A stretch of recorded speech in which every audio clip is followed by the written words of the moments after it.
How did you meet your girlfriend? Through work. What, through her work? What, you phoned up and said... We worked at the same place. Oh, you're right. Yeah. You're quite an enigma, aren't you? Could you give us more on that? At work. You met her at work. What, she came in selling sandwiches? She was going through the bins outside. What do you mean you met her at work? Why are you having an attack on me? You're the one who's sad and lonely. No, he's done you again. Yeah, but what I thought was interesting was I just scratched at him and he just went mental. Yeah, no, it's like a bear caught in a trap. It's funny, isn't it? You'll never learn. Come on. I think I've got SAD. What's that mean? That thing when it's Sade. When it's dark outside and you feel depressed. Oh yeah. I think I've got that. But you're from Manchester, aren't you? Isn't it like pitch black there all the time? Isn't it like which countries? Is it Iceland where it's like dark all year? The land of the mole people. No. Yeah. I was telling Steve before. In fact, I'm not going to bore you with it. Go on. What were you saying about Wayne? Well, you bored me with it earlier. Can't you bore him with it? Yeah, it's only fair. What were we saying about what? Wayne King. Carl, play a record. Oh, that's disgusting, Carl. You're a pervert. Tickets for K-Fest. Right, go on. What's that? It's like a rock thing that's going on tonight. Right. If you're into that Welsh. Right, well, name some of the bands. Names of the bands. Niall. Go on. Right. That's one of the bigger ones. Mark Lanigan. Who? Not Lanners. Is Lanners playing? He's not really. Yeah. Mark Lanigan really playing there? I think so. God, who's that? What? Who's that? Who is Lanigan? Is he someone you went to school with? Who is Mark Lanigan? Who else is on? Who is Mark Lanigan? Is he the promoter? Is there a baguette-shaped gap left in their holdall? Before, let's make some bread that you can fit down your trouser leg. What? That's not true! No, it's not, I read it in Euston train station. I was waiting to go back to Manchester. Where did you read this? Scrawled on the wall in graffiti? Yeah. Do you know was it also meet me here for cockfun at 12 o'clock? The Upper Cross Sandwich Shop, Euston Station. It's on the wall. Ages ago. Yeah. Only people with money had drinking or something. That's like one of my film reviews. Years ago. Welcome to History Now. Now, ages ago, only people with money had drinking or something. Keep going, Carl. Keep going. Like spirit and stuff. So they'd it's like businessmen. It's easy for you to say. This is getting to be cruel, isn't it? This is amazing. Yeah, go on. Why did you open your mouth, Carl? What were you hoping was the best that could happen? Because you were trying to make me look stupid before with the planet, so I'm not... Whereas you know... Yeah, go on, no, come on. Businessmen. Businessmen with money. I've got to drink and ching. The pigs come, if you like. Sorry? What did you say? What did you say? What did you say? When you do what, Carl? What? What did you say? No, what did you say? Because I don't want to have to go to the radio authority again. What did you say then? Just remember. We are going out live, Carl. Yeah, remember Tom Binns, right? What did you say? What I'm saying is, why were they shouting Vera? Because pigs don't come to the name, do they? Hey? I don't know the ins and outs of pig, how to lure a pig into your trap. Can I just tell you some very, very interesting things about pigs? Please do. Right. One, everyone knows they have a corkscrew-shaped penis, right? A corkscrew-shaped penis. That's the tail, isn't it? Two, they can't look up. They can't put their head back and look up, right? Three, they can have a 30-minute orgasm. Yeah. Rick, is it only pigs that have got a corkscrew-shaped penis? No, and landlords. Okay. Very handy. Right. And it was a Christmas play, and I managed to get a part in it. And, did you audition? No. Got a part in it, and I should have been playing the drums to the one about Kings. We Three Kings. Yeah. I was meant to be doing that, but Little Donkey came on, and it was one of the... What do you mean came on? That was like next up on the next song. Right. And it's one of them songs that you can't help sort of tapping along to. Yeah. Do you know like if I was to go yeah, you'd have to finish it with. Yeah. Do you know that they actually send that into space? Do they? And what, hoping that aliens will respond with that? Yeah. They do that because apparently it is one of them things that you can't help. What, even if you're an alien life form? Yeah. They know that, do they? Yeah. But anyway... What, because they watch Star Trek or something? Hello. Knock, knock. Yeah. No, seriously. Is it true, like, if you say there? no, knock into space, they have to say Oggy, oggy. Oh, that is great. Seriously. Oh, hold on, what's something out there? What's a little green fellow? That is great. Yeah, so anyway, That is Little Donkey is like one of them tunes that you can't, and I was there and I had the drumstick and I thought, oh God. The drumstick! I could feel myself. And anyway, just wanted to do it, yeah. I started going along and playing Little Donkey, which I wasn't meant to do, but it went down such a storm. Okay, the film review.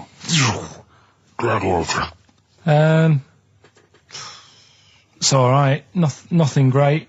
It's like an old, sort of an old version of Rocky done in the olden days, really. Right. A bloke fighting other people. Sure. How sort of well known is the story? Do you reckon people know the basics? Well, just very quickly, just do the plot. Quickly. There's a guy called Max. Maximus, yeah. Yeah. There's Caesar, and there's Caesar's kid, and Max goes to war, sort of wins it, comes back.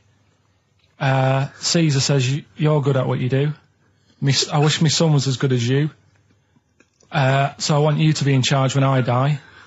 His kid finds out, a bit annoyed about it, kills his dad, because he don't want anyone to hear that he said that he wants him to be in charge. Yeah. So his kid gets in charge and thinks, I'll show you. You're not going to be king, I am. You're going to be a slave or something. And then, next thing you see is... Sorry, can I just stop there? My only thought is the film's 3 hours long, so maybe we shouldn't go through the whole plot. We've done the first 10 minutes, but Yeah. go on. So, yeah, he's a slave and then... Yeah, but then, that was an interesting bit that I thought, right? I mean, I was watching this with a girlfriend. She was already annoyed because she wanted to watch Friends on E4. Okay. Yeah. It was a good episode as well this week. Was it? Yeah. Don't tell her that. Okay. Right, so she was annoyed and she said, come on then, put it on.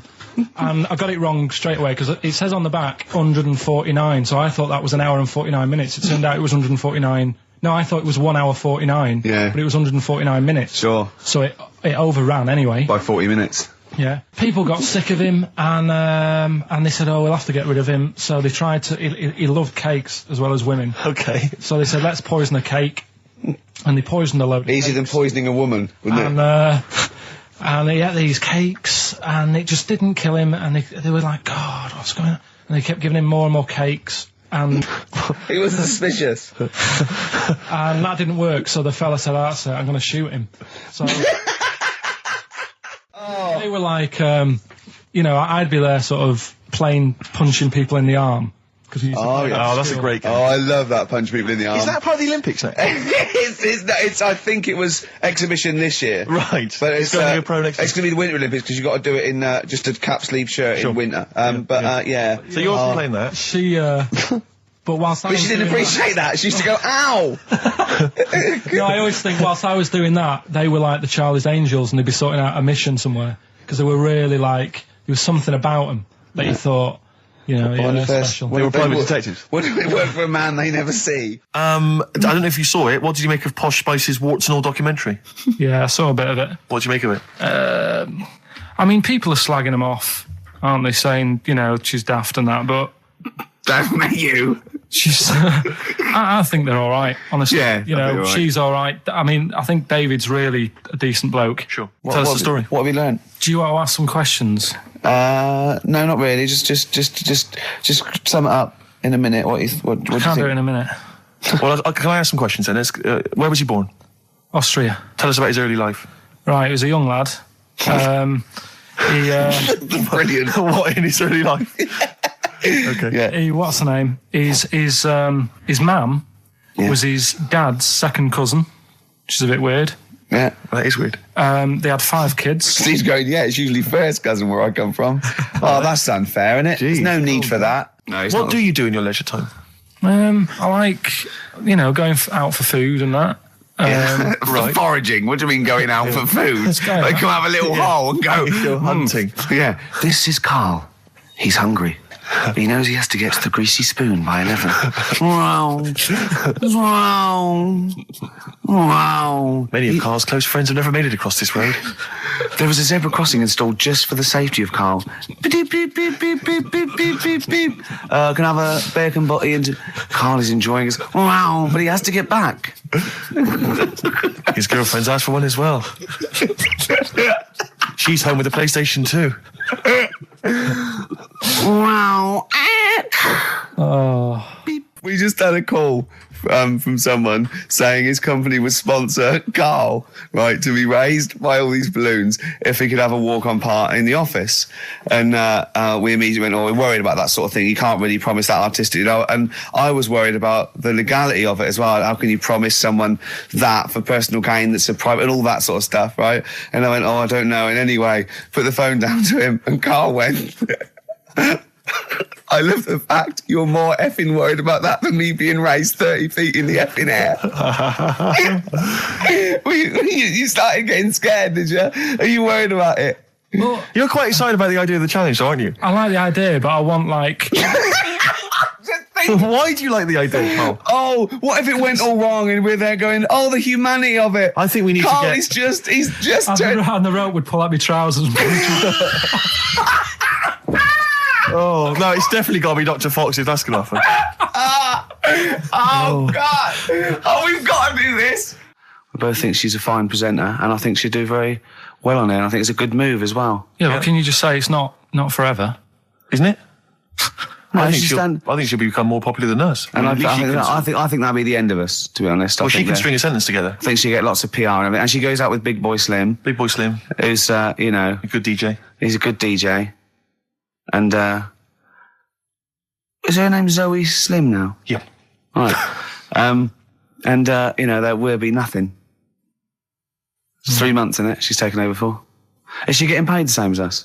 I don't know. We'll find out. I bet it's a hell of a lot more. I'll go mental. I bet it's good money. It's good money. I'll go mental. A kid used to take a horse into the house.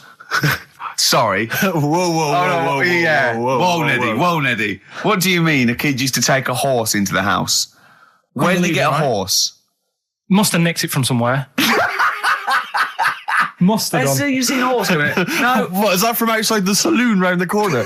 Yeah, was it just tied up with a bit of leather? Right. That's great. Big Jake coming looking for it. I'd been out. So let me get this. This was before the lynching stopped or after? Where did he get a horse from? What do you mean he must have nicked it? His mum said, where'd you get that from? I bought it. All right then, but keep it out the kitchen. I don't want you going Catlin rustling. Where did he get a horse from, Carl? And how long did he have it for? Was he leading it or riding it? Mum, open the door, I can't stop. I can't stop it. Open the patio door as well. Looks like we got us a runaway. What do you mean? I've sort of... Don't think you can ever be boring. No, but what I've done, I've took like different ones. So I've took a good one that I think, that's a good quote. That was worth putting in a book. I've put one that isn't really a quote, so I don't understand it. Oh, yeah. One that isn't clever. and a funny one. So a bit of variation out of one book. Oh, how long did this take you? What did you do? Did you sort of like sit? About half an hour last night. And did you sit sort of like quietly at a desk or something? No, just in the lounge with the telly turned down. Oh, right. Just to give a bit of light to the room. Just had it on, but turned down. Have you figured out lights yet? So the first one, and it was like they stuck some bacon on his head. And as ever, the vital piece of information, i.e. the reason, Carl seems to have forgotten. Because the worm was in his body, and they said everyone likes the smell of bacon. Including worms. Even a Vietnamese lake worm. They love bacon. Remember last week when I said about the little fella with the bone with no brain, and you were proved wrong? No. We were saying it wasn't a little fella. We were saying it was a stillborn child. It wasn't a little fella. You're changing it now. You weren't having any of it last week. Right, hang on a minute. I'm getting confused. There was a Vietnamese snake that went inside of a soldier. A little like maggot or some sort that you have to get out of your body because it causes problems. Yes, and so in order to get it out of the body, they strapped bacon to his head. Yeah. That is great. This doctor. And did that work? I think so. They had a picture of him smiling. God, what, the worm or the bloke? The bloke. Oh, dear. Honestly, I hope someone knows the story. And it was about 3 years ago, I reckon. Okay. And, it did work. G.I. Bacon. So this is why so what, the worm burrowed out of his head to get the bacon? Get to the bacon. Right. That's great. When my dad was when he was a taxi driver, Yeah. you used to have to sort of do your bit for the local area. Oh, God. By taking the Forest Gump people to Blackpool. Yeah. Is that what they're called now? The Forrest Gump people? Is that what the organisations that support them asked for them to be referred to? A minibus with life is a box of chocolates.com. Well, Forrest Gump types. It must have been, so you worked with these people. It was, the people with learning difficulties. And they used to get 5. Coming home must have been a busman's holiday. So he got 5 of them in the cab. Yeah. And they had to go to Blackpool, and 4 of them were really good, behaving themselves, didn't mess about, weren't fighting and stuff. But there was one who was just causing loads of trouble, and they couldn't control him. Oh, and what you've got to be able to do with people like that, you don't want them to get stressed out, because it's not good for them. It stresses them out, and you could end up with a bit. Thanks, Dr. Karl. You could end up with a bit of a riot on your hands. So he thought, I'll nip this one in the bud right now, and he pulled up just on the outskirts of Blackpool. And he took the one out that was causing problems and put it in a wheelie bin. Oh, no. Oh, I'm sorry. I apologise. He did what? Oh, he did it for the good of the others. He put it in a wheelie bin. He was having a good time. He thought it was one of the rides. Can you stop saying it? He had another problem similar to it, where he had a little minibus, and it was his job to take a load of old women to the bingo hole, and it was miles away. And he took him there. There was no problem. About 10 old women in a minibus. One of them was causing trouble, so he pulled over it. No, right. So he took him there. Everything's fine. He dropped him off. They had a lovely night. Yeah. Right. They had a lovely night. Won a bit of cash. Coming back, it's a bit of a late night, and they all started moaning at him, going, "I want to be dropped off here. Take me there. I want to be dropped off first. I've got to get up early. Blah blah. My husband's expecting me. I'm already late. Take me here first. Take me there." And he just pulled up in the middle of nowhere, said, "Get out." And he made them get out, and they all called for taxis. They charged that company who was meant to be taking him home in the minibus, and he got the sack. My mate, Anthony, his mum called up my mum and said, I've got to meet up with you. I've got to have a word with you. And she said, "What about?" She said, "I don't want to talk about it over the phone." So she goes, "Oh, right. Well, yeah, come round tonight then." So anyway, my mum sees me. She don't want to be in an awkward position and be a bit embarrassed and what have you. So she sees me and she goes, "Right, Anthony's mum's coming round. What have you been doing?" Yeah. So I go, "Oh God." I said, I've been nicking stuff." So she goes, "Like what?" So not big stuff. I've had a few calculators and Mars bars and stuff. How many? I'll just work it out. Hold on. Works out at 7.2 per day. So, how many calculators do you need? So it was when that phase. You failed maths, didn't you? Everyone wanted a calculator. It was like a trendy thing, wasn't it? Right. Oh yeah. In Manchester a couple of years ago. Yeah. So anyway, so I told her all this, and I confessed to computers will make it there one day. I confessed to There's magic in the back of battery. Go on. Confessed to nicking all this stuff. She comes round. She only wanted to borrow some money. Brilliant. She said, "Oh, I don't like asking. I was a bit embarrassed to ask you over the phone, but can I borrow 20 quid? Oh, that's fantastic. And there's me. That's great. And it's similar sort of thing to yours. And did you? And he went, "Hold on, Mum, let's just work out the interest on that. I bank 10%. She'll owe you £4.40. Yeah. Oh, so your mum was a loan shark. yeah. And did she mention? She went, I just with that other, because what I'm saying is presumably you got your mate in trouble. No. Right, you didn't. She went, "No worries, I'll just go and get my purse. It's on the dressing table." Exactly. Yeah. Carl, do you want a cigar? Well, quite, yeah, but what is exciting, surely, is the razzmatazz and the brushing shoulders with the rich and famous. I'm not into that. You're not? No. I don't feel you're going to appreciate this like we thought. It's weird, because Suzanne said to me this morning, who would you like to meet there? Yeah. Is there anyone who, you can get close to, and it's like, God, I really admire your, big fan of yours or whatever. And it's me and Steve, so you're here now. Well, I really admire your big fanny. I didn't... What did you say? What did you say? You know, if you're a big fan of it. Oh, right. Oh, right, yeah. And, Sorry. there isn't anyone, really. Do you know what I mean? Isn't there? You know, you two are all right. Thanks. Jonathan Ross, is he going? He might do, I don't know. But hang on, wait a minute. Like I can't help but feel we could have exploited this more. We could have maybe run a competition to let someone win. You know, if you're not going to appreciate it, Carl. Yeah. Are you going to get a trouser suit? Are you going to get a ladies' trouser suit? I just think then, if you go sort of like looking macho and walking down with him, you know, they know that you're not really partners. And I just think it's a slap in the face for BAFTA. That's true enough. No, it doesn't matter what you wear, though. Look at Elton John. Can't you mince a little bit? Can't you at least sort of walk a little bit mincy? Because you've got such a macho sort of mank walk. Elton John's fella doesn't look gay and stuff he wears and that, does he? Do you know what I mean? It means nothing. No, but that's because Elton's doing the work for him. No, but... By dressing as like some kind of restoration dame. Yeah. Right. Go on then, Carl. Second one, then. This is a bit easier, but I still think it's a good one. So this is, we should explain what this is if you've just tuned in. It's one of those stupid lateral thinking problems. That Carl himself has created. Yeah, that was his homework. Right, this one. It's a fella. He has a normal day doing stuff. Nothing wrong with him. Right? And it's the twist in the tale. It's just like Tales of the Unexpected. Yeah. Just a normal day, nothing wrong with him. Hold on, though, he's got the legs of a fish. Go on. So that's why he's been hiding his legs. So Go on. He does his normal... The legs of a fish. Sorry, Carl, carry on. He has his working day and that, and then he gets a bit tired. Goes to bed. He puts the light on, leaves it on, goes to bed. Oh. That's crazy. That's mental. I can't think what's happened. Anyway, here's Radiohead. Right, okay. What? The question is, why does he put the light on when he's going to bed? He's had a normal day. He's come home from work. Is that right? He's come home from work, or he's not been working? Yeah, he's just been out? No, he's been working and stuff, I think. You think? You've made it up, Carl. You can decide. So the question is, why has he put the light on when he's asleep? There's a reason that he's put the light on when he's asleep.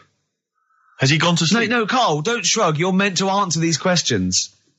He put the light on before he went to bed. Yeah, and the question you're asking me is why? What's the scenario? And the light's on and that, but he's gone to sleep. Yeah. He started reading and then he fell asleep. No. Did he intentionally, for some reason, put the light on? Every night. It's mad. Sounds mad. That's Carl, doesn't it? Every night he does it. Yeah. He puts the light on when he goes to sleep. Carl, is the point of this, he puts the light on for a very good reason. Not for us, but for some people. He's blind and it's always been on and he thinks he's turning it off, but it was on in the day and he thinks he's turning it off, but he's turning it on because he's blind. That'd be stupid. That works. No, that works great, Rick. Yeah. Thank you, Carl. So you've got to come up with what... Hang on. If you're blind, why would you put a light on? No, he thinks it's off. Yeah. But why would he turn it on anyway? Just think so he doesn't get burgled, so people know he's in because he can't see him. So he just he puts the light on when he's there, then he turns the light off when he goes to bed, so people think it's fine. But he's got it out of kilter, and actually he's walking around in the dark all day. I don't believe that if you're blind, you turn your light on. I don't think you'd be living on your own, would you? I'm not having that for a second. Do blind people live on their own? I'm not having that for a second. Well, some people do. Lonely blind people live on their own. No, if you got bad eyes. Any even women? Are there any blind women who are living on their own? Well, never mind your concern for the partially sighted or sight impaired people coming to London. Get on with this. Yeah. So there he is. Yeah. It's like, a bit tired. Yeah. Just put the light on. Get to bed. Yeah. So he turns the light on and he goes to bed. Yeah. Oh. Should we play a track? He's not sleeping on the job. He's a lighthouse keeper. Well done. Is he a lighthouse keeper? That's not it, Carl. He's a lighthouse keeper. Right. Why wasn't the light on all the time? Because it's light in the day. You idiot. Play a record. What? Play a record. You're a buffoon. No, actually, the light isn't on in the day, is it? No, it's not. I think you're the buffoon. Yeah. Carl has won!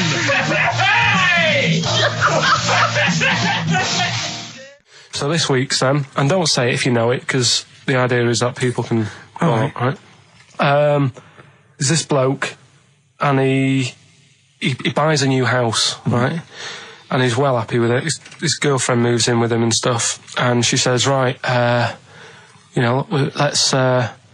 let's clean it up a bit. Yeah. And, straight away it'll be worth more money. Good idea. So he says, right, you do the kitchen and I'll do upstairs and that. She's stripping the kitchen down and he goes upstairs and he's in the bedroom and notices little hole to the attic. Oh, right, brilliant. Right. So he goes, I wonder how much room's up there. I've never weighed it up. So he goes up there, and it's all like dusty and a mess. And he goes, this could make a good bedroom, this. So he starts cleaning it all out, puts all the rubbish, like, bins the rubbish straight away, and there's little boxes with bits in that don't belong to him. So I wonder what's in here, right? So he opens one of the boxes. It's like a little lamp. Oh, right. He goes, this might be worth a few quid, right? And he rubs it. Magic lamp. And all the room goes all sparkly and stuff. And he goes, oh, what's going on? And then this fella appears, right? In a nice sort of pair of 501s. Right. And he says, what do you want? I know already. So all the first bit is irrelevant. Yeah, but it's about building the story, isn't it? So don't say anything. You think you know it. Steve, do you know it? I don't. So I just quickly recap the end there. I almost missed the end. So there you go. He's in the attic, right? His missus is still downstairs. She's not up there. Okay. Right? He's on his own. And he cleans this lamp, right? Yeah. And this fella appears out of all this smoke, and he's wearing a nice pair of 501s, and he's wearing a shirt, and there you go. What's the song? What song are you thinking of? The lines are going mental. Because it's so easy. Let's play a record, Carl. We'll come back and we'll find out if anyone's got that right. That's a great one, Carl. Really. Right. Did you just come up with that? Literally in the last 10 minutes. Genius. This is genius. Definitely. I mean, if those calls aren't from major TV companies, I don't know. Dynamite stuff. A lot of them are. What's his name's lawyer? Simon Mayer. Simon Mayer. Little by little. That's my favourite thing I've done for years. Yeah, not bad, not bad. That's great. Back to form there. So, okay, line. The lines are going mental just because it's easy. Go on then. So the first one to get it. But well, it's not that though, Rick. I mean, Carl has just decided to revise the actual rules of the competition. Yeah. So that we've decided is very easy. So that's now a qualifier. And so then they have to answer one live. Exactly. So whoever gets that one right can play for big money. Is it a quick one as well? Because some people will lose the will to live. Yeah. Just cut to the chase. And because they've got to qualify now, we're throwing an Office DVD that aren't ready yet. That, won't you? Yeah. Yeah. No. That increases value by 42 pence. Right, go on. We'll just go live, yeah? Hello, XFM. Yeah, hi, how's it going? Not too bad. Not too bad. Listen, a very, very quick recap, Carl, if you will, please, for the people listening. Very quick. Right. A man ends up in a loft. Man's, after moving into this house and he's in the loft. And he's tidying up. His missus is downstairs doing the kitchen because that needed doing. He's up there. He's cleaning up, emptying the boxes. He finds a little. He rubs a lamp. A fella comes out wearing 501s. What's the song? What's the song, mate? are you talking to me? Yeah. Sorry. Yeah. Well, look, I'm sitting in this bar, right? I'm not ringing up relating to anything that's going on right now. I'm after one of these armbands to go and meet Bowie on Monday. Can you help me out? What? What? Piss off. You can't say that to our public. Yes, I can. What I can't bear is people begging, Rick, on the radio. You know, I can't bear it. Is that the Australian bloke who's got the Bruce Springsteen tickets? Hello, XFM. Hello. Hello. Are you phoning up for an armband? No. Okay, great. Gene Genie, of course it is. Well done. Well done. Right, what's your name? Everyone else can ring off now because this. Well, she might not take the challenge. What's your name? Hello. What's your name? Christina. Christina. Right, do you want to take on the challenge? Yeah. Yeah? Oh, right. So this is for... She's already won a couple of CDs. This is for the Office DVD. Right. Okay. Signed by Ricky Gervais. Did you witness a murder while you were doing this? Yeah. It was like that sort of Sliver film where that bloke had loads of tellies watching. Yeah, it was nice. So that was going on in my mind. And then I was washing up and I picked up the plate and I thought, oh, it's amazing, isn't it? The human body. The way you can just sort of... You know, I want to pick that up, and you do. Yes. And the way your hands work, right? Yeah. You've got 5 little digits, but it's just the right amount to do what you've got to do, right? So I'm cleaning the plate. Sorry, Carl. Stop. It's just the right amount. Might be one of the most genius things I've ever heard said. I would love David Attenborough to phone you up and say, Carl, how do I word this about the evolution of the mammalian front limb? Just go, we'll just say it's the right amount. But it is. One extra would get in the way. Yeah. And one less would just make it that little bit more tricky when picking up a bit of a slippery dish. Sure, or buying gloves. Yeah. A slippery dish. So then I was thinking, imagine like going to the doctors and he's saying, yeah, everything's all right, your art's good and everything, but... Your art's good? What, your Larry's, or...? Yeah, Your heart. You're in good form and whatever. Sure. It's good news. You know, I had Giano in earlier. He's not looking good. I had Fat Swallow. But you're all right. But your hands need to come off. Right. Blimey. But That's bad. Like, I get a second opinion initially. But I better good news, I've got a nice pair of feet I can Sure. sort you out with. Yeah. And he puts them on, and then I was thinking, right, first of all, washing up, what would that be like? I thought, Steve. that'd be tricky. And then the second thing was, it'd probably ruin the sort of the shape of your jumper. Because you have to keep putting the feet through there.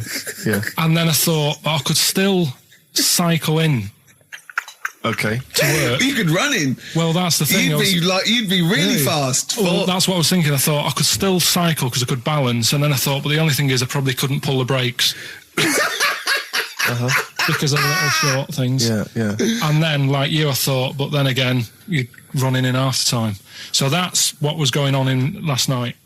So she said, yeah, it's a nudist beach. So I said, well, why, what? I said, we're all it's all mixed up. Normally on a nudist beach, it's a nudist beach and you don't go wandering on there when you get your clothes on and that. So it annoyed me a bit because there wasn't any signs.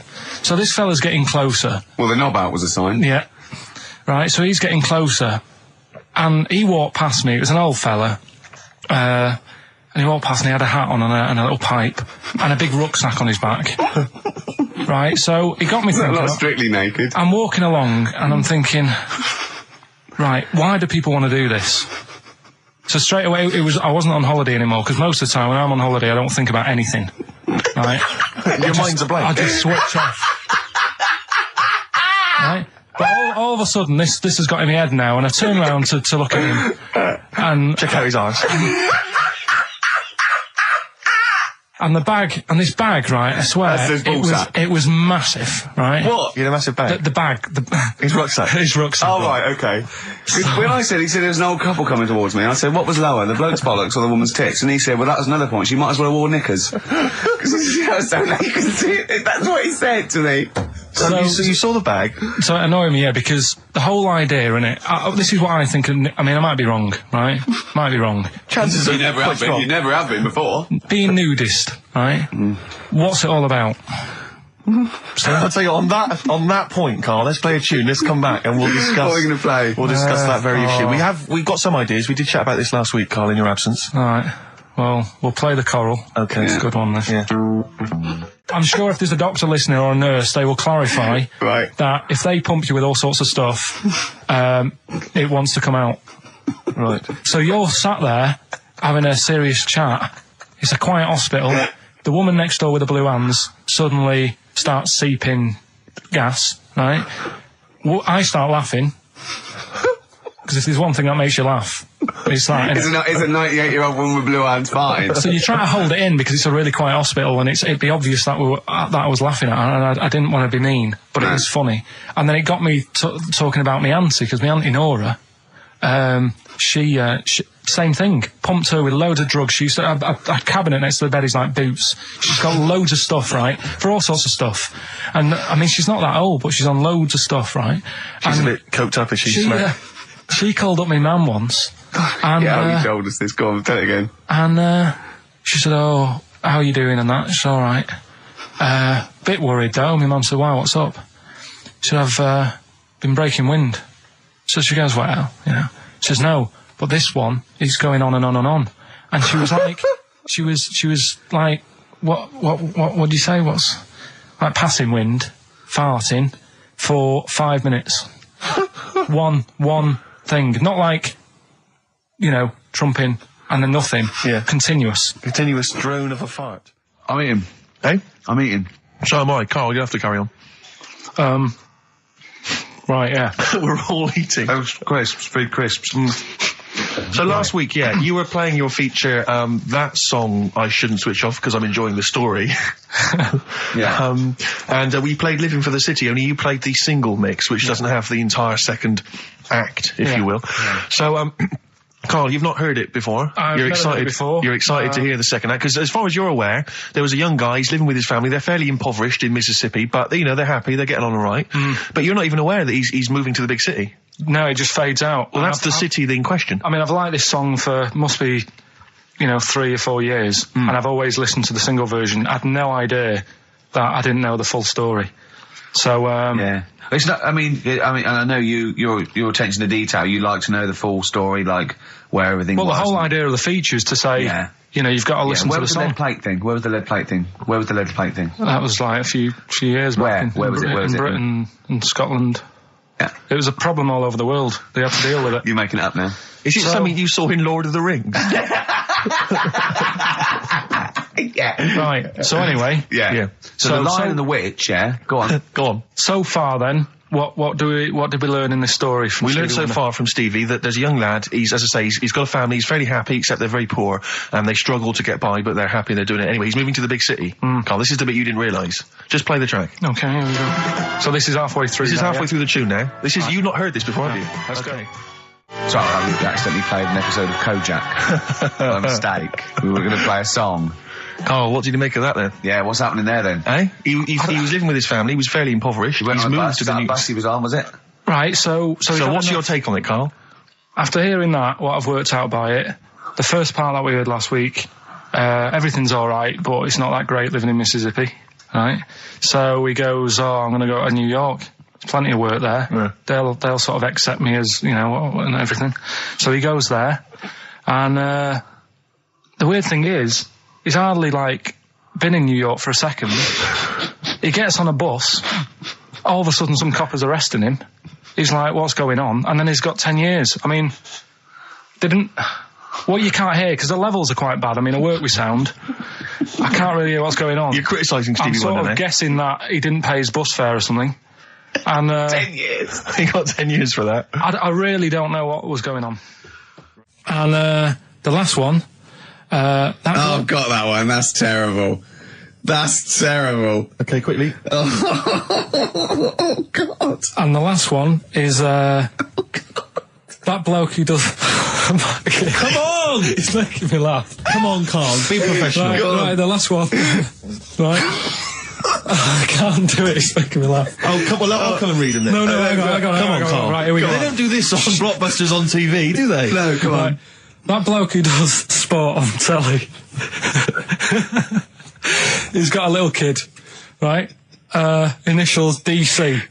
What? Is that, I'm was that the completely clue? confused by that. Was that the clue? Yeah, that bloke who does sport on telly. Yeah. He's got a little kid. Initials DC. Okay, is that a band? Or an artist? It's I'm not A going to tell you. cheese. I'm not This is gonna a tell you. well-known sandwich. Is it? What is it? Is it a band or an Right, artist? so just quickly recap. That's, Okay. it's a Come B. on, Carl. Right, Come on. quick recap. The first one is B. I don't think them birds should be around in this area. Right, that's B. Right. Second one, he doesn't like women, yet he's got a few kids. It's a bit weird. That's PD. And the final one, that bloke who does sport on the telly, he's got a little kid. Right. DC. All right, and it's ricky.gervais at xfm.co.uk if you want to enter for Hellraiser. Oh, I'll tell you what, continue to do a little theme here of some old stuff people haven't heard of. If you're under 30, you probably never heard of this band. It's also a new thing I want to introduce. It's Show Up Camfield. Camfield talks the talk, he doesn't walk the walk. He doesn't play some rock classics on his show because he's scared. I'm going to play the tracks that Camfield's too scared to play. This is Kansas and Carry On Your Wayward Son, alright? Kansas. Carry on your wayward son. No, again, I spoke to you in the week, and I had much better things, like when I tell you about Brian Blessed climbing Everest, and for some reason it made him, it played havoc with his belly, and he followed through, and he had to clean up. Shut himself? Yeah, using ice and snow. Why are you telling me that Brian Blessed, in what way is telling me that Brian Blessed shit himself once in any way educational? Because I was saying how he was climbing Everest, right? Right. I give it to him, he's an actor and that, but he gave that a go. Yeah. Right? It played... What's the point of that, you'd say, wouldn't you? You'd say, God, he's he's Oh, so he's alright. Me doing a boxing match for no reason is rubbish, but him climbing Everest and shitting himself, Yeah, he did that. It's commendable. Right, and he's only going to, go and do it again. He's going to climb it again. Yeah, but he might not shit himself this time. Yeah, what's the point in going? Nothing's changed up there. Yeah, good point. Yeah, It should be. Well, it has. They've probably cleared it up by now. Right, but it's sleep on it. I can't even be Go- bothered telling you this one because. Come on, To be just honest- do it. Or do it now. Steve, how we doing? Look, no, never mind that. Look, just tell me what that means. Oh, he's a nuisance. Oh, this is so annoying, Carl. I'm going to go mental. Right, talk. Right. Listen, I'm just putting Right. this in here, right? Right, nuisance is a bit of a nuisance. Yeah. Apparently, Yeah. the old fella who used to hang people. 1800s. Yeah. Yeah. He used to be able to tell somebody's weight just by looking at them. Right? That's a bit of a bonus fact. We'll be the judge of that. The thing that I wanted to tell you is money for old rope. Do you know what I'm saying? I can't even be bothered. Yes, you're going to tell me now. Come on, Carl. I mean it. Basically, money for old rope came from the right. What was all that about? He can tell someone's weight. What was all The that bonus for? fact. And blind blessed shitting himself. What are you? What? Look, don't you? No, tell me that now. You nearly made me swear. Then, I'm getting really annoyed. I'm getting really annoyed now. Tell me this back, Carl, or I'm going to go mental. Come on, Carl, time's running out. More that people years ago, when people used to be hung, right? Right. If you didn't like the person who's been hung, you'd go, God, I really don't like him, and so you never forget the Because time. even if when they're being hung, we take that as read. Yeah. So they never forget afterwards to get the hangman to get the rope and to cut it up into little pieces, and he'd sell them. He'd sell the little pieces of rope to people. and See, they'd go, Carl, that's the most interesting thing, if it's true, that you've come up with. Right, okay. And so so they sell the rope, they sell the rope, and it's money for old rope. money for old rope. Meaning, like, God, it's easy to make money. That all they have to do is cut it up and sell it. I'm cynical. Sorry, you were telling us a story about... So anyway, she'd get the newspaper, right, and she'd stick it in front of my eyes, and What does that say? Go on. so she'd You inherited a lot from your mum, didn't you? So she'd cut me fringe, right? Yeah. Well, then she'd go, it's not straight. It's not very good. So she'd go again, and she'd keep going. And the problem Is that why you're bald now? I was to say, is this that you have got hair, Well, but she has to get it right. Yeah. And it takes her to the back of your neck to get it even. She sort of removed the newspaper, and she was like, oh, God. And I said, what? And she goes, oh, I'm sorry. And like... What, did this happen every Sunday? Can I ask you, Carl, when she was cutting your hair in this picture, do you think she was maybe sidetracked by an interesting article in the paper and really wasn't paying attention to or what she was did her doing? favourite hymn come on? Yeah, and indeed. she started Or Compo was rolling down the hill. in a bath.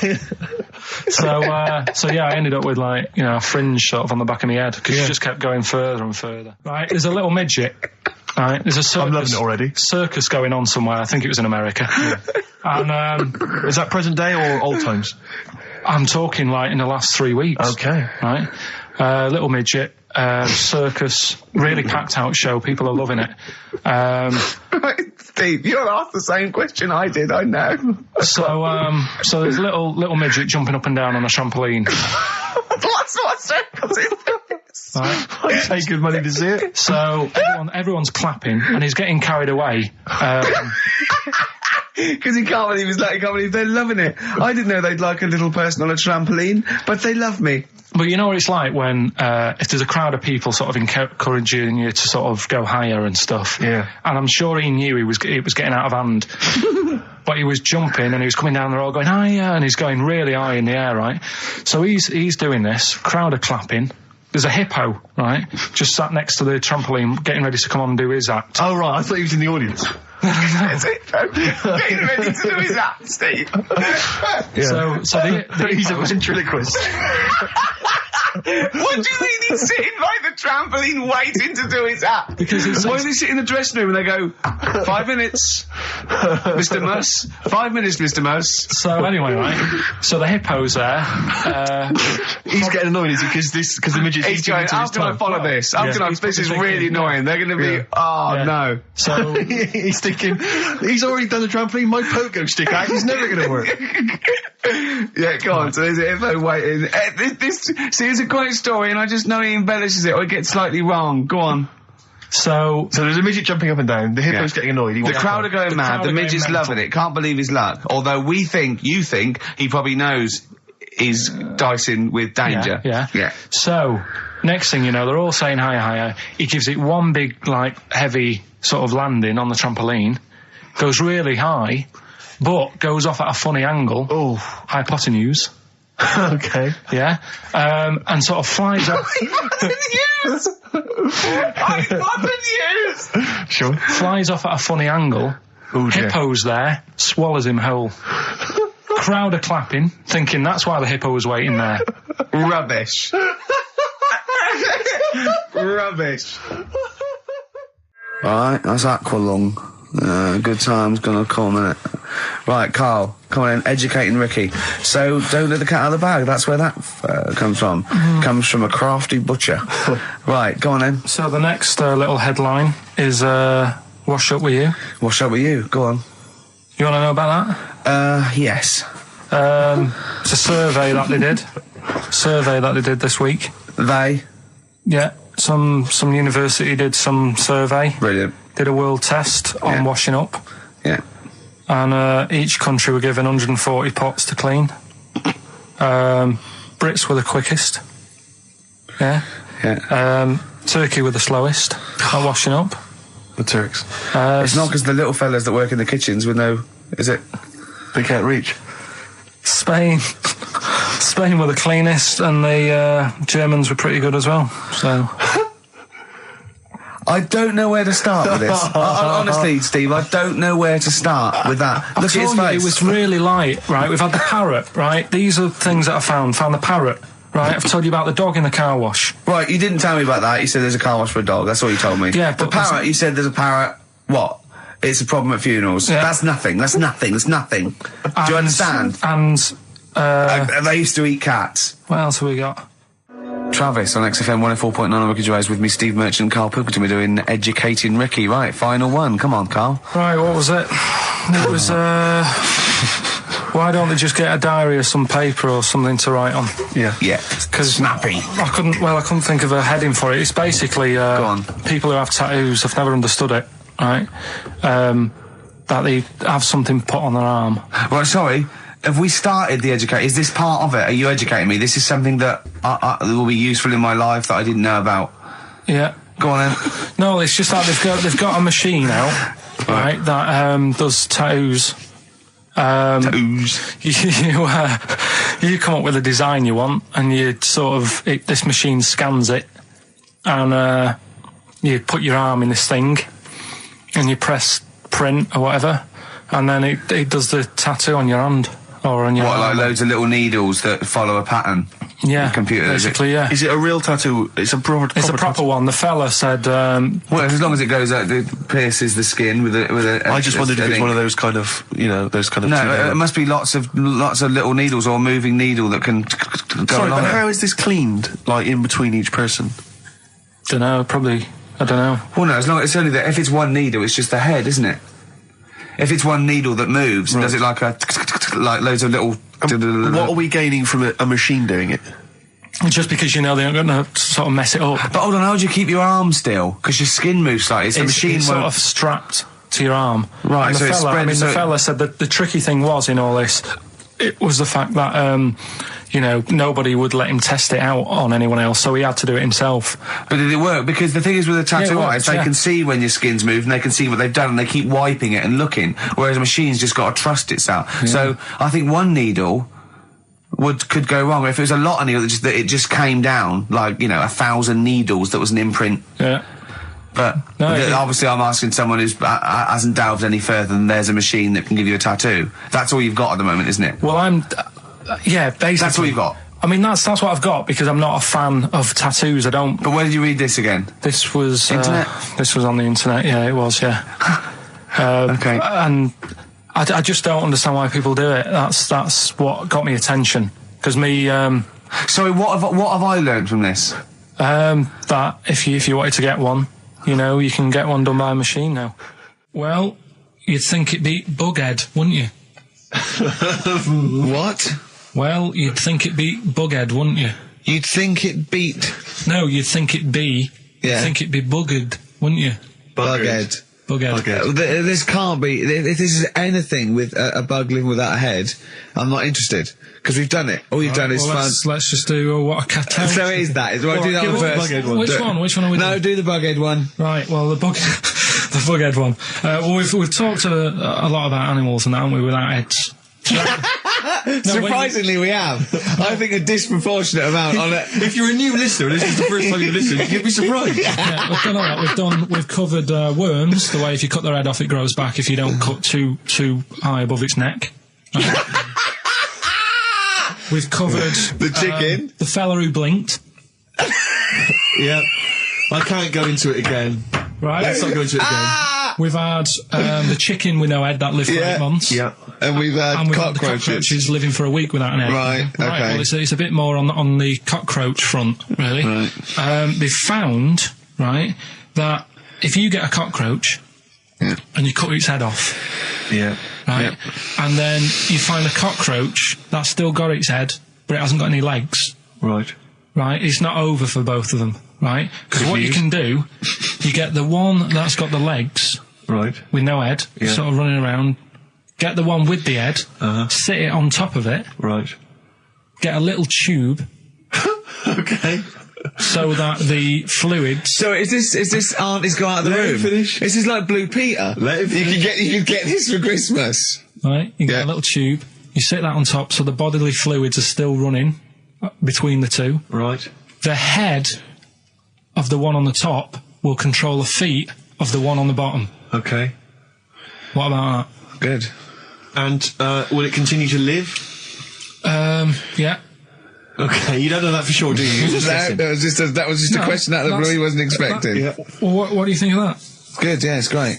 Yeah, just a primitive nervous system that can, yeah. Did you expect us to be more impressed and excited by that?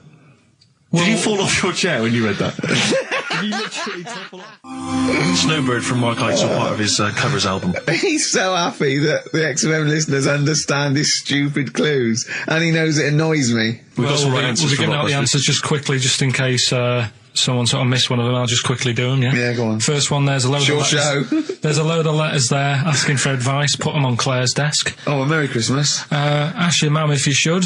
Oh, well, Merry Christmas. And a couple of people were arguing in the supermarket. It was at the fruit Christmas, and that's veg why. counter. And that's B. Okay, we'll give those answers out shortly. Yeah. Right, here's the last clues of the year. You had, there's a load of letters there asking for advice. Put them on Claire's desk. Go that on, was no idea. F. That was for foreigner. For Rayner. I don't know what you mean. Claire Rayner. She took advice. She gave people advice. So that's a foreigner. That is shit. Right. I'm sorry. That might be Christmas. That is absolute A garbage. lot of people got the right answer. I know, well, that annoys me even more. Number The two. second one, ask your mum. Foreigner. Yeah. Foreigner. Second one, ask your mum if you should. That was S. That was Shalimar. Shalimar? Shalimar. Right? No, bizarrely, what was the clue there? Ask your mum if you should. No, we got a lot of people saying Smashing Pumpkins as the answer to that. But I don't know who's saying that today, Mum. Smashing Pumpkins. Merry Christmas, Mum. Smashing Thanks very Pumpkins. much. Nice bollocks. Yeah, exactly. Oh, that's great. That's great. Right. Smashing Pumpkins. Wow, here's a bit of a turn up for the books. Karl Pilkington on the line. Right. Yeah, where you been? I'm off ill, aren't I? Right. Okay, what's the matter with you? Just a bit bunged up and that, and got the shakes, got that sort of that shaky thing to get. Yeah, that's because you didn't eat last time when Suzanne was at work. Yeah, well, I think that's what brought it on. Plus, she was away in the week, and I put some wet jeans on, and I think that's what's caused the problems. When did you put them on your head? No, they were just on the maiden, and the legs felt dry. But Just on the what? On the what? Have you got the maiden? What was she doing there? What do you mean? On the maiden that you put clothes on. What? Your clothes horse. Maiden. Your clothes horse. Well, yeah. Right, okay, so you put wet jeans on, yeah? So that's why I'm ill and that. I'm Right. not having a good time. I've been watching the football. So you're just sitting at home watching telly where you could have been sitting here? Well, I would have been better off there because I've got a chair there. I've got no chair at home at the moment because Why? I sold it last week. Why did you sell a chair? What, you sold only the had sofa, one I was chair? telling you. What? Look, can't we just, I just was calling up to let you know I was alright and that. We're not interested in that. We want to know about the chair. I sold it. I had a little two-seater and I sold it because I'm getting a new one, but I've got to wait another month. So you've got to sit on the floor for So a you month. sold a chair before you had another one? Well, she might not have wanted to buy it in a month or something. so I got rid of it whilst I could. She was alright, buddy. We'll talk about that next week. Oh, you're going to be in next week? I look forward to that then. That's a dynamite piece of radio to tune in for. The Yeah. day Carl sold a chair. Brilliant. Alright. So you alright then? It's going alright? Well, why did you take this long to call? We asked you to call since the very Because I was beginning. We've been watching phoning you. Why is your phone Yeah, switched off? I heard the beginning. I heard the beginning of the show. I thought, yeah, it's going alright, did air and stuff. Turned it off. In You fact, turned it off? No, I put a tape in though, because even though I'm ill, I'm still showing an interest in it. Well, you're not. If you're watching football and shaking. Yeah, well, I'll listen back to it later, so I hope you haven't been dissing me. No. Right? Definitely not. Don't listen we back to it, it's not worth it, but we haven't been dissing you, no. The darkness growing on me on XFM 104.9. Oh, it's all going well already, isn't it? The microphones fell apart. Carl's shouting because he got headphones on. His music's turned up too loud. Canfield level. God, it got pre-out. Look at him giggling. Look at him laughing. That's so funny because I got a letter here from who was it from? Mike Heel, who sent me a little picture of a little Japanese fella from a film who said looks like me, and he does a little bit. But he says, please can you make Carl laugh? I've never heard him utter as much as a snigger, and I'm worried he may have a genetic disorder. Well, I mean, he has got a genetic disorder, obviously. But, he was giggling then. I hope people heard you then. Look at his little face. It was a joy. Oh, I love the things that make him happy. But I love the fact just before the microphone came up and just before the record finished, he had his headphones on, the music was too loud and he was just shouting, Bauhaus is not working! Bauhaus is not working! Play something else! I went and found Ziggy Stardust by Bauhaus and he said, why isn't it working? Look at him giggling, look, he's lost it! Is he going away? Are you on drugs, Carl? What have you done? He's tickled, look at his little, he looks like one of those shaved monkeys. Look at his little, oh my god, I've never seen a forehead glow. I know, it's extraordinary. Oh. And he's got that red shirt on as well, so the whole of him is just a big glowing... Carl, what are you trying? What are you putting in? I'm going to see if I can get this to work. Go on then. Hang on. Brilliant radio. I hope Dr. Fox is listening because I think he's eating his words right now, Steve. Right, I think I've done it. Well done. That's excellent. Right, what Let's play Bauhaus now and let's try and compose ourselves. This is Ziggy Stardust by Bauhaus. Yeah. Actually, a bit of extra monkey news if you want it. Okay, always. Do you know the Monkey News Extra. Go on. Do you know the Halfords ads? Halfords ads? I don't think so, no. What happens? Halfords, they've you know, they sell nuts and bolts and stuff. Right.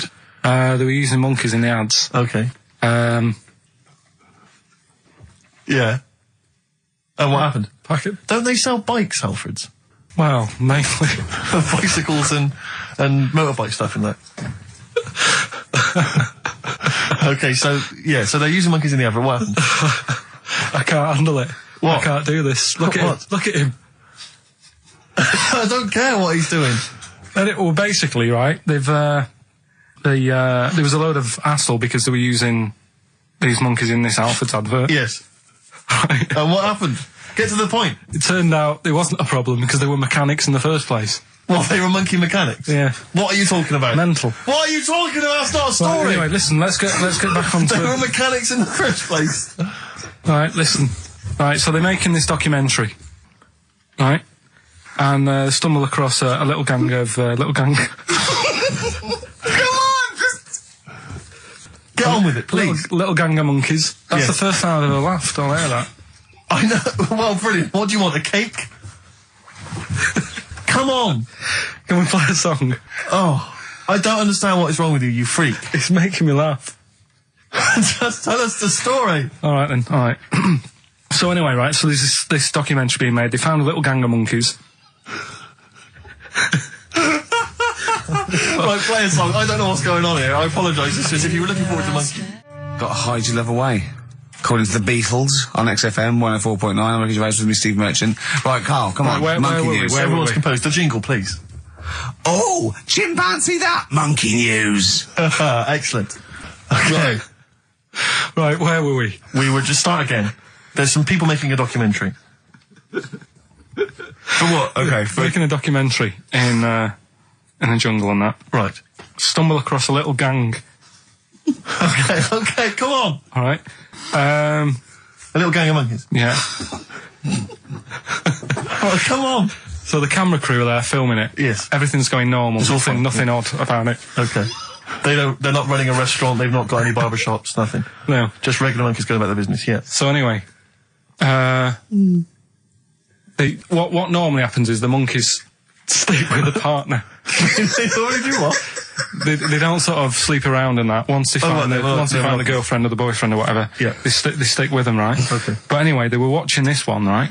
And it's going around a bit, sleeping around. Oily.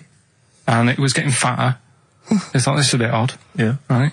So, followed it round. And, see it having it away. Turns out, little prostitute.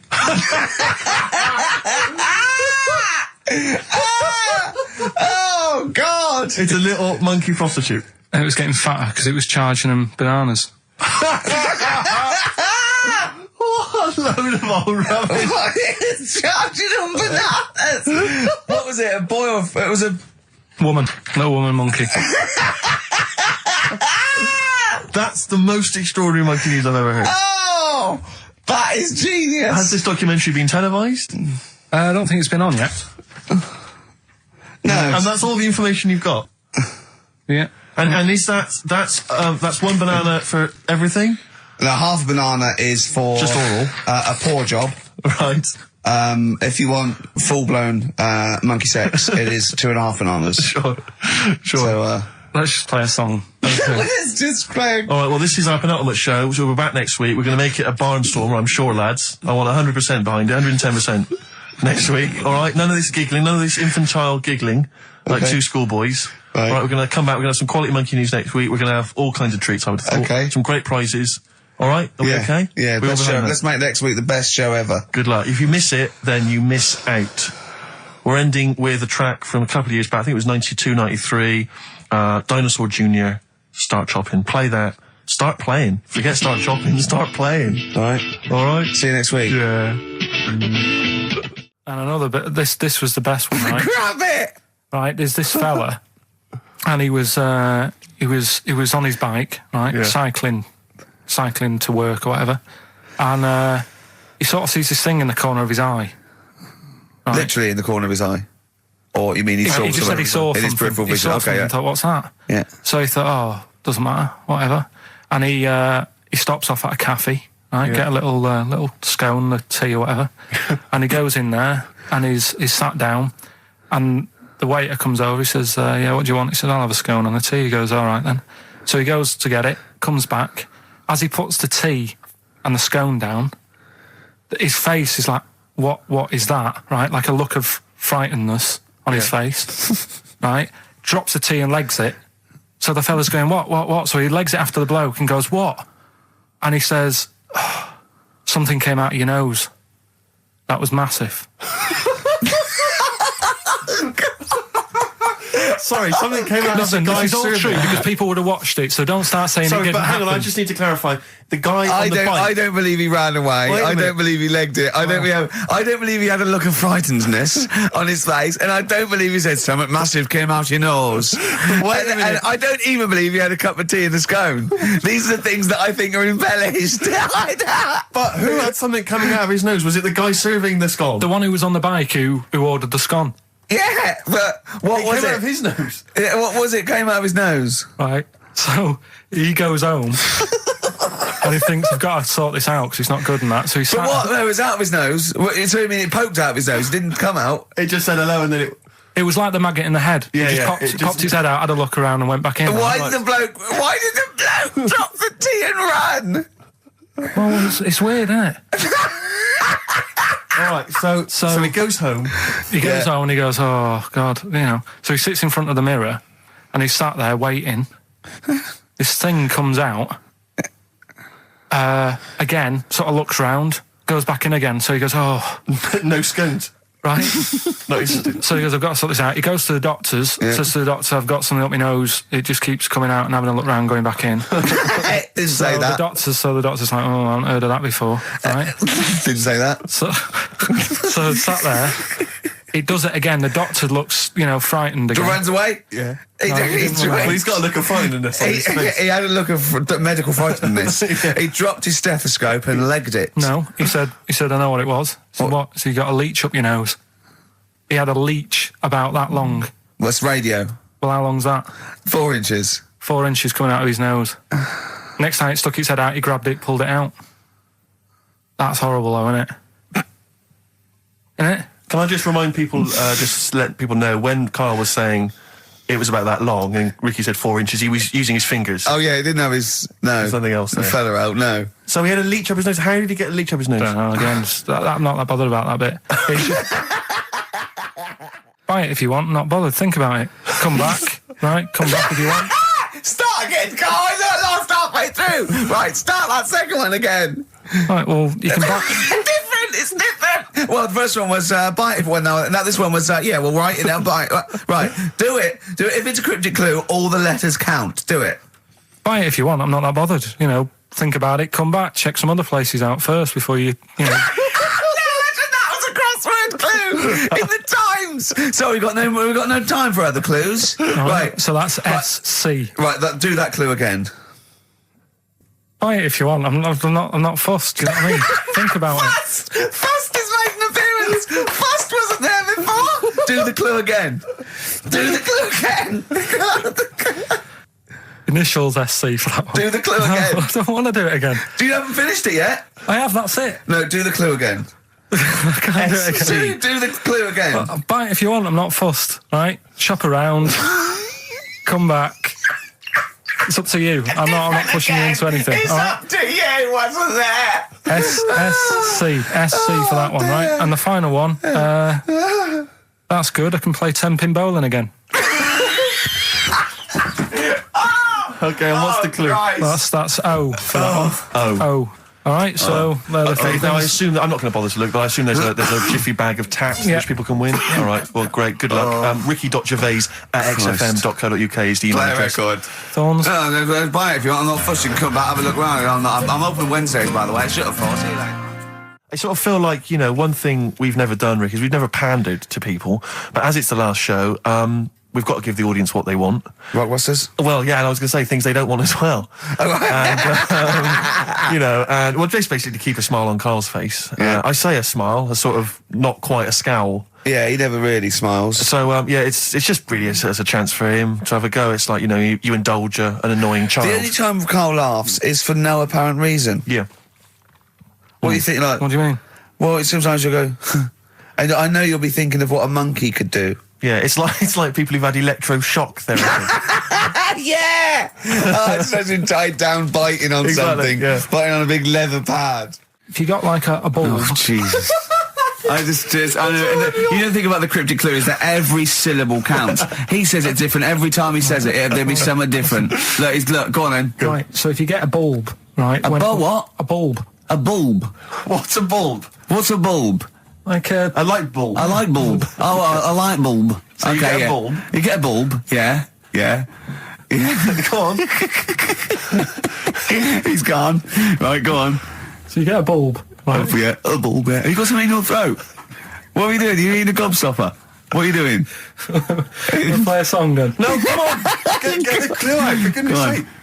So the cryptic clue is, so if you get a bulb, right? So That's the beginning. Okay, great. right. If you get a if you get a bulb, like, go on. And you look after it, right? You look after that bulb. And you teach it stuff. And all Jesus that. Christ. What you doing there? Do you know what I mean? This is extraordinary. This is extraordinary. Imagine that written down in the He's Telegraph. had 18 months to get this But right. imagine it. That's not a clue. That's an essay. I don't know what it is. It's a I conversation don't know with if he means yourself. a light bulb, a bulb like you plant in the garden. What kind of bulb does he mean? Yeah. Doesn't really matter. Oh, Right, okay. you get a bulb. Well, remember that. It doesn't matter. Okay. Okay. It doesn't matter. It does, but I can't say too much. Right, so listen, let me just do it again. You get a bulb, right, when it's young, you look after that bulb, Yeah. you teach it stuff and what have you. What have you done there? What's gone on? Brilliant. And what are the initials of the band? R, right? R. R for rabbit, right? So anyway, my dad says, yeah, well, we can get in there for free. Of course he did. Clever. Right? So we parked up on this little country lane, right? No one about. We walked How much down, did it go in? Like £2? about £3 each. Yeah. But he said, well, yeah, but if you don't have to pay, do you know what I mean? You enjoy it even more, don't you, when you're walking about and you think, I've got this £3 in my pocket, no one's having it. Yeah. Right? No, looking over shoulder for a bloke with a peak hat saying, can I see your ticket, please? I wouldn't enjoy it more, no. Go on. Yeah, but you don't worry about it, do you? You got a bit of money now then, Rick. You've changed. So anyway, so we had to walk across about 4 fields. For £3. Right, and what happened was we're walking through all these fields and what have you, big grass and muddy bits and all that, 'cause it'd been raining, and climbing over fences and stuff. And we're in this field, right, and I look to my right and there's about 30 cows all staring at us, right? And Suzanne started to panic a bit. She said, we shouldn't be here. Dad says, of course we can, we're allowed to go wherever we want, you know, all this land, it's ramblers' rights and all that stuff. Yeah. And take a cow if you want, unattended. So Serves him right for leaving him in the field unattended. I'm having one. I keep us fed for a week. across. Anyway, these cows start surrounding us. Surrounding us. And, brilliant. Oh no. Face off. and Suzanne's panicking, going, "This isn't right. We're not going to make it to the fence in time. They're moving faster than us." And they started sort of running a bit. Wow. And It's like Dad some was kind of bovine West Side Story. "Don't." A gang of cows coming at you. Don't worry about it and stuff. But my dad had to sort of stand there and like wave a stick at him. Of course. And we got away, but Suzanne was like having a bit of a sweat You on, got away. saying, we could have got killed. Sure. And my dad saying, "Nah, it never happens." And I just wondered if it does, if there's a risk of. Yeah, it is rare, but there's been a couple of cases of being trampled by cows. They're not aggressive. They sort of run through you. Well, they're aggressive if they've got a calf. They don't have kids. What? They had kids with them. Kids, yeah. That's goats you're thinking of. Yeah. Maybe they were trying to sneak into the gnome thing, and they were worried that, like, if too many people did it, like, they thought some cows, we can just sneak in. They were trying, No one's expecting cows. And the cows were going, walk upright like you're human. Don't walk upright. They thought you'd blow their cover. Yeah. Yeah, people have been killed by cows before. Yeah, that was like the highlight. Well, here we are again, XFM on a Saturday. Just gone 1 o'clock, Steve, if I'm very much mistaken. But we're not here as such. We're away again, gallivanting around. We've got to do the special sort of best of again. Okay. Which we did a few weeks ago. So this is the best of the last 3 weeks. Which I think it's the best 3 weeks we've ever had. But I'd like it condensed into 2 hours. Yeah. Yeah. Some great music as well in there. Yeah, there'll be some great music interspersed with fine chat that you've already heard. Yeah. Except this bit. This bit's new.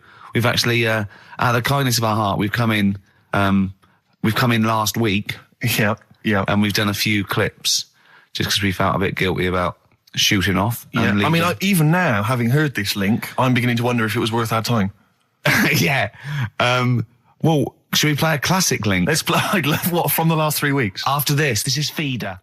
All right, so here's the first bit. Yeah. Right, okay, Educating Ricky, part 2. Right, I'm committed to this treatment. Yeah. Is one. Oh, of I've them. got to go for that one. Yeah. Yeah. Or the other one is the police are causing a bit of a stir. He still says it like it's the best thing he's ever come up with, which in a way is. It could be. Right, go on then. I'm committed to this treatment. Right. Do you know the saying? Is it just sayings now? Are they all sayings? This week? No, they're not. Okay. No, the other one isn't. Frog in your throat. The saying, "There's a frog in your throat." Yeah. I assume it's when you croak a little bit. You sound like a frog. No. Right. Might seem a bit weird, this one. Right. But years ago. Oh yeah. Sorry, well, what is that clue? Committed to this treatment? It's about frogs Kermitted.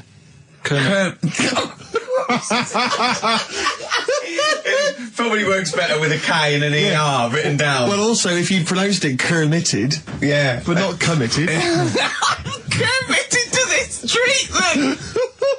Right, go on then. That's genius. So yeah. Well, what? You go to the doctors and you go with throat hurting a bit. Right. And what they did ages ago. Ages ago? What year was this approximately? We are going back quite a bit with this one. Oh, okay, go on. And the doctor would say... did history. Imagine years ago, go on. and the doctor would say, right, keep your mouth open and I need to look at your tonsils. And the jaw would ache a bit because they weren't as quick back then because they didn't have the technology and stuff, and they'd have to like stare at it and study it and stuff. And like they get an achy jaw, right? Keeping their mouth open. Yeah, like you get, Yeah. when you a Mars bar or whatever. They'd sat there, and they used to always close their mouth, and it used to annoy the doctor. Right? So what they did, they used to get a toad, and put it in the mouth. Rubbish. Okay, keep talking. Keep talking. And that way they couldn't close their mouth because either they'd squash it, Right. or apparently you're not allowed to lick a toad's back. So the doctor would have them for breaking the law. No, but it's poisonous, right? A toad's back. You should never lick a toad's back. Or put it in your mouth, really. Oh, just stop for a second. Wait. What? Can I just ask one question? Go on, Can I yeah, just go ask on. one question? I've got a few, but go on. Sure. My initial thought is, it sounds like a brilliant bit of sort of medical knowledge there. It's a great idea. Yeah. My only thought is, how does the doctor see past the toad? At your tonsils? What's he actually looking at with the mouth open? Surely the toad is in the way. Hopping around in the way? It didn't say. Sorry, and my first question is, was this on the internet? Yeah. Yeah. Okay, Carl, that is bollocks. That is, I mean. Well, all right then. Let's turn this round. Where does the saying, you got a frog in your throat come from? Probably because you sound a bit croaky. Probably that. Probably because you sound a little bit like a frog when you've got a sore throat. Carl, did you not question it just for a moment when you read it? Just for a second, didn't you think that seems an odd approach? Firstly, why a frog of all the different Because species? it's poisonous. A toad. So a toad, so it's a toad as well. Yeah, well, that it worked. I'm committed. Worked. No, my point is it's frog in the throat. I was going to change it to. Have you heard the news? Toad Day. But I went with the frog. Oh God! Right. So that's rubbish. So that's rubbish. Next, can I have? Let's play a tune. Let's come up with a God. Can I just say? No, just play it. Just play it. Yeah. Yo, Carl. It was my birthday, right? Went home after working with you a couple of Saturdays ago, right? Girlfriend was like, open your card, and I said, no, it's my birthday on Monday, I'll open it. You obey by the rules, certainly on birthdays. Birthday rule. Well, there's no point. Well, exactly, chaos leads that way. Yeah, right, so... Not an anarchist, never has been. So anyway, she was kept going on, it was doing me head in, so I said, alright, I'll open it. Yeah. So I opened it, ticket fell out. Surprise holiday to one of the Canary Islands. So... And what was your reaction? I mean... First one was, we haven't got enough money. Right. For this, but I didn't want to ruin it, so no. So I didn't go on about that, and I said, "Oh, it'd be great." So I can't wait. So, did you say it in that tone of voice? Well, it was good timing because I was tired and everything, and I'm not a big holiday fan, but the timing was right. Yeah. Do you know what I mean? It's the same as last night. I don't always like a curry, but last night you're in the mood. You get that sort of curry.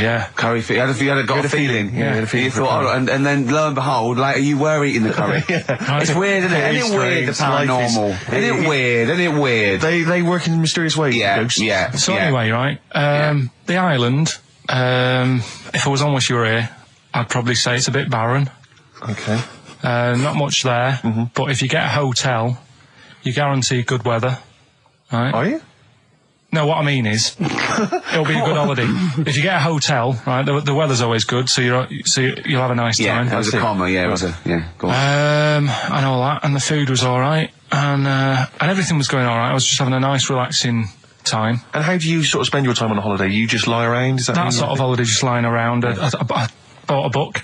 You bought a book? Yeah. Okay, ghosts? No, it was short stories, right? It was ghosts? it was about like special days in our time and time before me and stuff. Oh, yeah. And it was like, it was telling you about how I think it was 1814, the Thames frozen up. Yeah. And all these stories are told by eyewitnesses. Yeah. Right?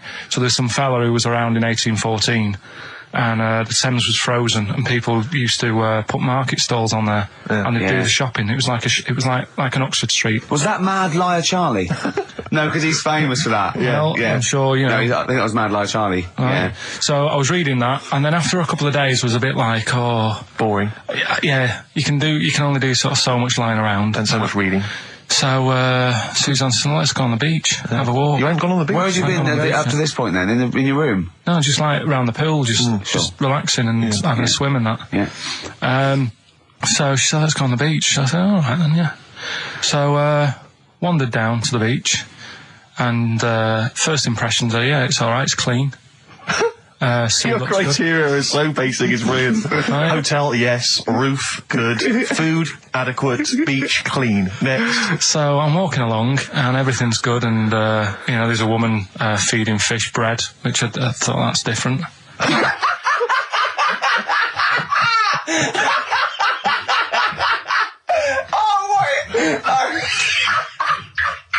I love that. He likes originality. He loves a bit of originality. He was feeding fish bread. This woman was there, like up to her knees in water. Yeah. And she was stood Was there. that a sea? Chucking, yeah. Oh, right, good. Chucking this bread, and I thought, what's she doing? And I stood there and watched for a minute, and there was little fish coming up, having the bread. I thought, oh. So we carried on walking, and everything's going well, and then this fella comes towards me. Everything's going well. Yeah, that's I haven't original. fallen over. Clean feeding bread. 2 points for originality. Yeah. Fella comes walking towards me. Oi, oi. He's only got no pants on. Oh. So I said, Suzanne, what's going on? Why did he turn to her? Like she knows more than him. So she said, oh, yeah, it's, she said, yeah, it's a nudity. Is this going to be a long story? Could you pour that coffee? Can you give me that coffee over? Sorry, this is really bad. Yeah, because he's poured... Thank you. Just amuse yourselves while we sort the coffee. Thank you very much. Steve, do you want I'll have a cup of coffee, Carl. Thanks, yeah, cheers. Cold. Right, good. Okay. So... Great. Thank you. So she said, yeah, it's a nudist beach. So I said, well, why, what? I said, we're all it's all mixed up. Normally on a nudist beach, it's a nudist beach and you don't go wandering on there when you get clothes on and that. So it annoyed me a bit, because there wasn't any signs. So this fella's getting closer. Well, the knob out was a sign. Yeah. Right, so he's getting closer. And he walked past me. It was an old fella. And he walked past and he had a hat on and a little pipe and a big rucksack on his back. Right, so he got me thinking. Not strictly naked. I'm walking along and I'm thinking, right, why do people want to do this? So straight away, I wasn't on holiday anymore, because most of the time when I'm on holiday, I don't think about anything. Right? Your mind's a blank. I just switch off. Right? But all of a sudden, this has got in my head now, and I turn around to look at him, and... Check out his arse. And this bag, right, I swear, it was massive, right? What? You had a massive bag? The bag. His rucksack? His rucksack. Oh, right, okay. When he said there was an old couple coming towards me, I said, what was lower, the bloke's bollocks or the woman's tits? And he said, well, that was another point. She might as well have worn knickers. Because that's what he said to me. So you saw the bag? So it annoyed me, yeah, because the whole idea, innit, this is what I think, I mean, I might be wrong, right? Might be wrong. Chances You never have been. You never have been before. Being nudist, right? What's it all about? I'll tell you, on that point, Carl, let's play a tune, let's come back and we'll discuss... What are we going to play? We'll discuss that very issue. We've got some ideas. We did chat about this last week, Carl, in your absence. Alright, well, we'll play the choral. Okay. It's a good one, this. Yeah. Coral, Dreaming of You, on XFM 104.9. I'm Ricky Gervais, with me Steve Merchant and Karl Pilkington. If you just joined us, Carl is walking down the beach, and a man has just passed him with his knob out. Yeah, his testicles out and his huge bag, apparently. Right. Now, we'll sum this up, quick, because we did talk about it last week. You did call me and tell me some of these things, and we sort of mentioned it last week, but you just want to say just give us your thoughts on nudity. Well, what I don't understand is, right, nudity, I thought it was all about, sort of being free. Yeah. Natural, letting the breeze, blow around you and that. That's all I can think is of like the bonus of doing it. But you can get that by just having a pair of shorts on, right? Because I'm not one for getting my kit off. It's just something a bit weird about it, isn't it? Normally, if I go for a walk on the beach, I'll put a shirt on. Sure. But leave it unbuttoned. Yeah. Oh, right, yeah, tease the ladies, sure. Do you know what I mean? Yeah. But it just feels a bit weird. So it's best to cover your back anyway, because the sun... Yeah. And all good that. advice, yeah. But when I saw him, and I thought, well, right, is he doing it to sort of be free and be comfy and all that? And then I thought, but he's carrying a big bag, right? I've got a pair of shorts on, and I'm not looking at him thinking, I bet he's really comfy. Do you know what I mean? I wasn't going, I can't wait to get home and get my shorts off. They're really annoying me, these. So... and that's just it. I don't get what it's all about. Yeah. Sure. Yeah. Sure. Well, okay. Well, my advice to you is don't go to nudist beaches again. Well, I didn't go again. That was Jane's Addiction. This is the Best Of Show on XFM 104.9. I'm Ricky Gervais, with me Stephen Merchant. Yes. This was a clip show. We recorded this a couple of weeks ago.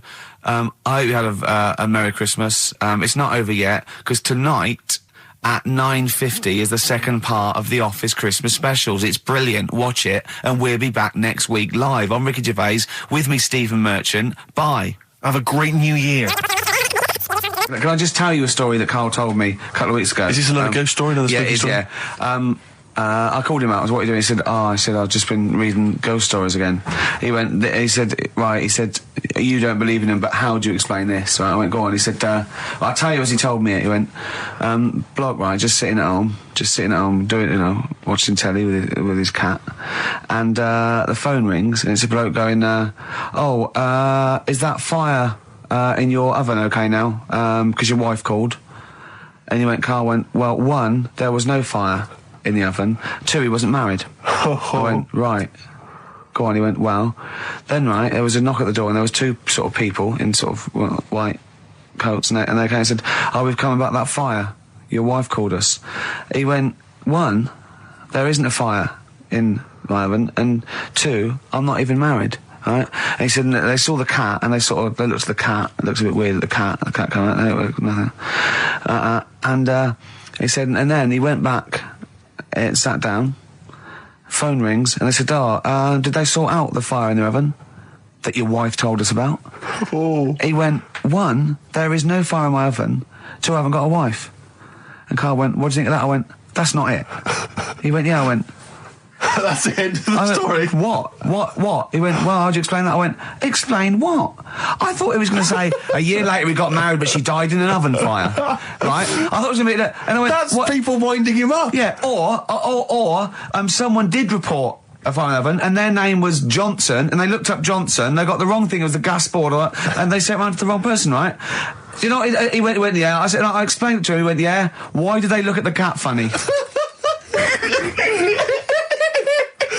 Oh, man alive, Carl. This is really weird, right? I was in my house once, right, and the doorbell rang. Yeah. Right, I opened the door, and there was no one there. Yeah. Right? And then I looked across the street, There's some right, and kids there were some running kids running away. Yeah. Now, how do you explain that? Yeah. There was another time, right, where, like, I opened the door, and there was a bloke goes, you've ordered pizza. I went, I haven't ordered pizza.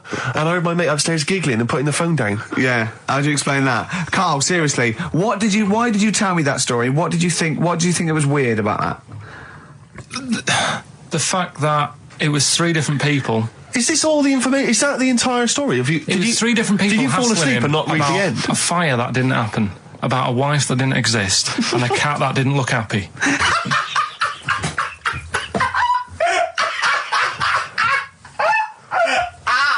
Oh, I'm gonna have a heart attack, Carl. What? I mean, why did they look at the cat funny? Because cats don't like spirits, do they? What? The other blokes were ghosts? Yeah. Yeah, that's it. So these are kind of beetle about type ghosts. These are ghosts who walk the earth as the undead, just winding people up slightly. That's lovely. That is lovely. seriously, and a cat Carl- that did not look happy. But seriously, why would ghosts wander around just like winding people up? Oh, Maybe something did happen there years ago. Some fire, some woman might have died in a house of a fire or something. Yeah. And it sort of all happened again. Bit of Yeah. Yeah, it's certainly a mystery. Well, if you don't Certainly. it's a mystery. I mean, I can't. What's this book you were reading? You were reading a book, which is interesting enough. It was the For Tea and Times. Oh, Carl. Yeah. Well, I don't know what to say. But we're talking about MTV, right? And I was feeling a bit nervous, wasn't I? About like, you know, the way I look. Right. And what have you.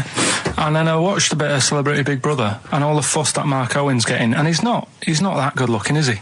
He's a very. I want to be Mark Owen's mate. If anyone who knows Mark Owen or Mark Owen's listening, I want to be his mate. I think he's brilliant. I think he's a nice lad. But what I'm saying is, right, all the girls go mad over him. Yeah. And he's not that good looking, is he? Well, no, he's got. He is in a certain way, isn't he? That sort of non-threatening. Yeah, but he's not stunning, is he? Do you know what I mean? No, but no. Well, what's your definition of a son? Yeah. Well, who do you like? Someone who you look at and you go, God, they're good Which looking. bloke do you fancy? What bloke do you think's attractive then? So if I was into men, Yeah, yeah. In fact, you can still say a bloke's a good looker without fancying him. And that. Who do you think is know what I mean? attractive? Probably. I mean, it depends what you're looking for. No, just looks. Just looks. You think There's different looks as well. Of course, isn't yeah. there? No, who did you say was attractive? Who did you say was like stunning in your definition? A good-looking lad. Yeah. Good-looking lad. Oh, look at him over there. He's.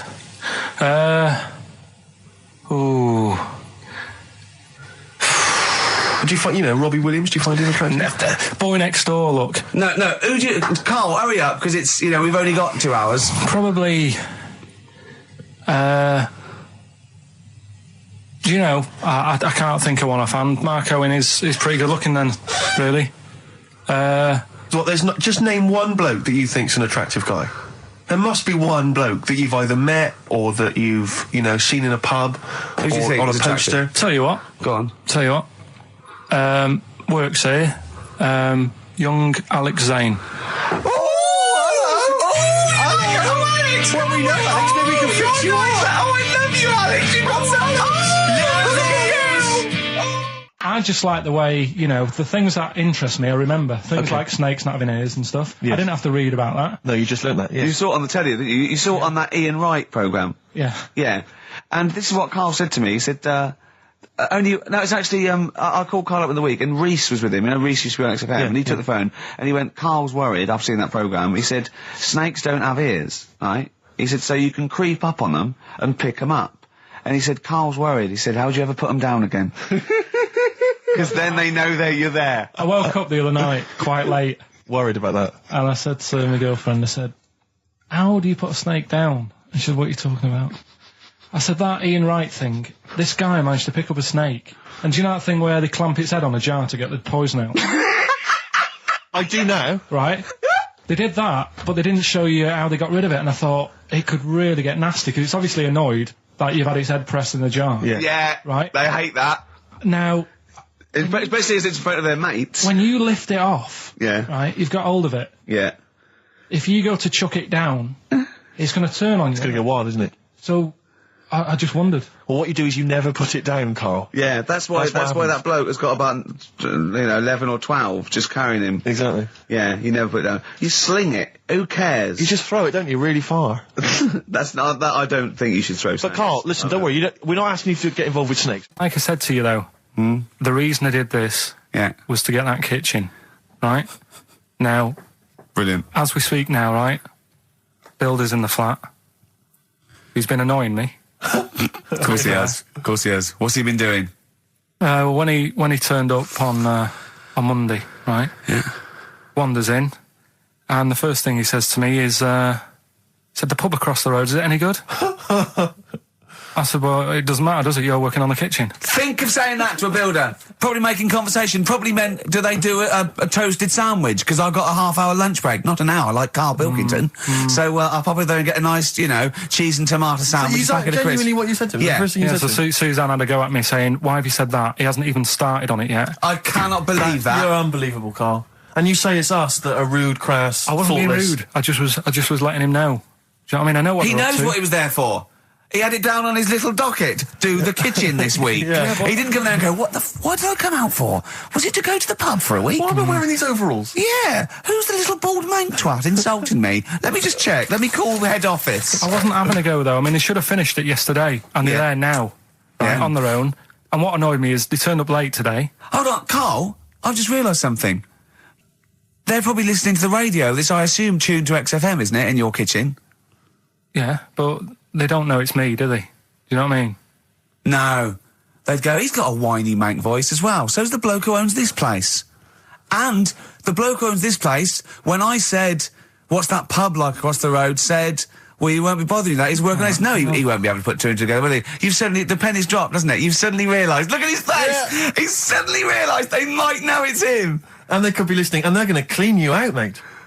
Oh, if you are the builder working in, where is it? I won't say the address, but it's, Central London, isn't it? yeah. Go Yeah. mental. Have whatever you want. Opposite Seriously. that pub. that you like? That you're... He'll probably be in there now, so he won't be listening. Oh, insulting You know what I mean? a That's a further British insult. workman. He should have been in just go today. mental. He should have been at 8 this morning, Just which annoyed go me anyway. mental. Why? I really don't understand why they've got to start so early, right? Yeah. But he said he'll be there for 8, turned up at 9:30, right? Wanders in, and what annoys me is he could have left all this downstairs. He had a paper under his arm, Yeah. one of those crossword books, and a pot noodle. Now, I'm not being funny, but most of them take quite a bit of time. A crossword book, he's not happy with just the one that's in the paper. If you're listening, if you are the builder that's listening now, doing Carl's flat, what about pissing in the laundry basket? All right, this is Karl, the producer of Ricky Gervais and Stephen Merchant on XFM 104.9. We're playing out some of the best bits. Hope you're enjoying it. Here's another one. So let's take us back a few steps, Karl. What's the story? Right, so I did some research. Right. Let's just recap again. There was a guy you read about who had his head chopped off. He was guillotined. Yeah. He had said to the people around him, Count I am blinks. going to blink once I've had my head cut off to So show the brain that life can still... or the brain Yeah. can continue to work after, Yeah. after Yeah. death. Okay, so yeah, we queried that. So you weren't having any of it? Well, no, possibly for a few seconds till the oxygen stops being fed to the cells because the blood has drained away. But, you know, nothing spectacular. So Right, go on. well, along the similar sort of lines, right? This is quite a few years ago.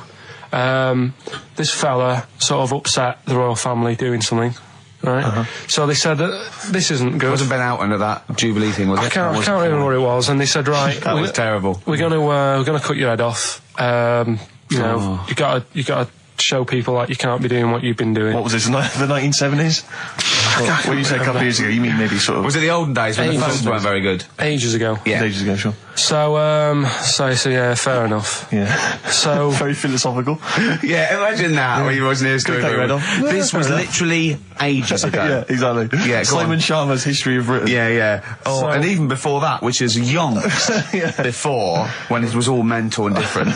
Sorry, Carl, go on. So he's having his head cut off, and he's resigned to it. it's the day before. He's kind of got it into his head now that I'm not going to have my head much longer. Sure. So he said, let's make use of this. Yeah. He said, I wonder how long like the body can stay alive without my head on it, right? So they were like, oh, I don't know. So Hoover. so The jailers? whoever he was asking. These jailers with one eye. Yeah. Get out, pal. So he said, No, wait a minute, I've got an interesting scientific experiment, jailer. Well, Yeah. fair enough. What is it? So he said, what I want to do, right? He said, you know, surely it's my last right. You know, I'm gonna be dead tomorrow. Sure. So let's He do a didn't test. draw it out this long, did he? Yeah, he said, let's test this out. You know, he said, do us a favour. He said, you know, it's my last day. What I want you to do is, you're going to cut my head off. Let's put a white line on the floor Right. and see if, you know, because there's no point asking how far he can sort of walk without an head if there isn't a line, because you don't know what to count. Do you know what I mean? If he loses his head and he's running around all over the place, you can't really count That's that. not impressive enough, yeah. So they said, let's make a white line. Sure. Yeah. Who said And- this? He did or they did? I think they started to join in with him and saying, well, let's make this a... you know. Sure. You get it. Go on. So, They got Norris McWhirter down. The Guinness people. Oh. Yeah. so they said, let's get this white line. Yeah. And Dedication's all you need. we'll do this tomorrow. And he said, all right, then I'll see you in the morning. So we go- I'll see you in the morning. Night, night. Sleep tight. Bye-bye. I love the fact that Carl knows exactly what was said. Oh, that's beautiful. Yeah, he doesn't know the story Yeah. or what order it is in Yeah, or when but it he was. knows exactly what or was it said. said what, but he knows the intricacies. All right then, see you in the morning. Bye, little kissy, kissy, kissy. Oh, I'm not like that. Oh, you joker. Don't let the bed bugs bite. Yeah. Anyway, So he gets up. do you want a paper tomorrow? No, I'm all right. Go on. He gets up and they say, right, you know, today's the day and that. And he said, well, you know, I've got used to the idea. So here's a white line for you. I'm used to the idea. Go on. So they go, right, are you ready then? And he said, I go on. And they cut his head off. And the body walked 32 steps without a head. Wow. 32 steps. Incredible. And that's the lesson, really. Did it get as far as it walked along the white line, did it? Yeah, he stayed along the white line, did 32 steps, and then started to stumble a bit, and it just fell over. yeah. But, It you know, will it was do. a test that your body can still keep alive for a little bit Yeah. when you've lost your head. Absolute twaddle. Absolute twaddle. What do you reckon you can do then without an head? How many steps? Nothing. There'd be muscular spasm, right? Yeah. It would twitch a bit. It would, yeah. You could not distinctly take 32 steps. The body... Well, don't...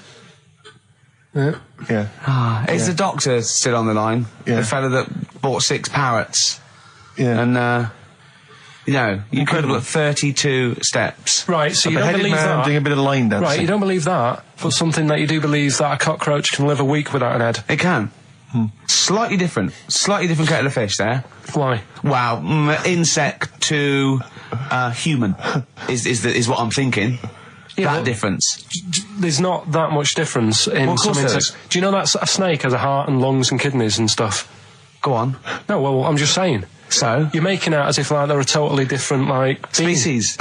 I am making that up. I mean, call me old-fashioned. Do you know what you're talking about? I don't want you embarrassing yourself, Rick. Yeah, I am suggesting they're totally different beings. Yeah, that is. Yeah. Now, Carl, the cockroach is a very different thing. The interesting there is that it lives without its head, because a lot of it's on. There's some of them are phototropic, chemotropic. Some of them just literally have irritation and muscle memory. I mean, they do have a central nervous system, but it's very different. So if you lose the head, it bypasses a lot of that anyway. All this is running around. The reason it dies is because it can't take on water. But it's very different to a man, right, having consciousness and then losing that, and the body's still going, no, I think I remember what I was going to do here. Yeah, so I'm going to carefully walk walk 32 steps along this white line. Imagine you just looking down going, oh, missed a bit. Yeah. Maybe the head was in the corner going, left, Yeah. left, left. Oh, he's now... Well, let's just put it out. I mean, if anyone listening has maybe had a relative beheaded, maybe in a horrendous car accident, but they got up, maybe they went for a walk, they had a little chat before they passed dear on. Carl. Get in touch. Carl, you are my favourite being. You are my favourite species. Now, you, Carl, may not be particularly different genetically from a cockroach. You are, Why can generally cockroaches speaking. do that? Why whoever made them went... Let's play a record. Do you know what? When I told him this fact, I send him little facts on text messages just to inflame his, interest. I just sent him a cockroach can live 9 days without its head. He texted back, "What's the point of that? Yeah. What's the point of They're that?" not doing experiments, these cockroaches. He's a boring last week to have. And he went, and on top of all that, you're thirsty. So it's the worst week of your life, isn't it? That week without your head. Play a record. Play a record, Carl. Competition time next. Oh. We need some corn. Look at his little face. Look at his little You've not heard face. Carl's competition. Oh, he could live without an head. Right, Carl, it's a questionnaire about happiness. Oh, yeah. There's one person... Well, that should answer it right where. The first question, Carl, on a happy scale of 1 to 10, where are you on the happy scale? Is it at this moment or in general? Well, I would say generally. Okay. Yeah, but you don't always have to, like... I mean, I think I'm happy in that, but I don't always show it. You never show it. No, but it doesn't mean I'm not happy in that. Like, I'm all right at the moment. I'd say I'm probably on about an 8. I was probably at about a 9 when I woke up, right? And then sort of fell out with Suzanne over her haircut. Yeah. Right? She went for a haircut and came back with something that I didn't like. Sorry, what did you say? So when your girlfriend walked to the door, she had her hair done, you said, I don't like it, alright? Well, she could tell by the look on my face. I said, but don't you say, no, I'm happy with it, I just can't tell. I'm loving it. because then she won't have it done again. Oh, You've gotta Carl, I let just people cannot know. get over you. I really can't. No, but you haven't seen it. Right? Oh, So then I was fed up, but then I thought... Sorry, what authority have you got to talk about haircuts? yeah, you had the officially from a barber in Manchester above a railway station in a shack, it was £2 a cut, told you you have the hair of a Chinaman. Well, you wish you had the hair of a Chinaman now, you got no hair. You're a little bald man with your mouth open, so don't... Is she listening to this, Suzanne? Sitting at home with a woolly hat on? I don't know. But she knows now, doesn't she? What did you say? What What words did you did do say? about I it, just though? said you look like someone out of Slade.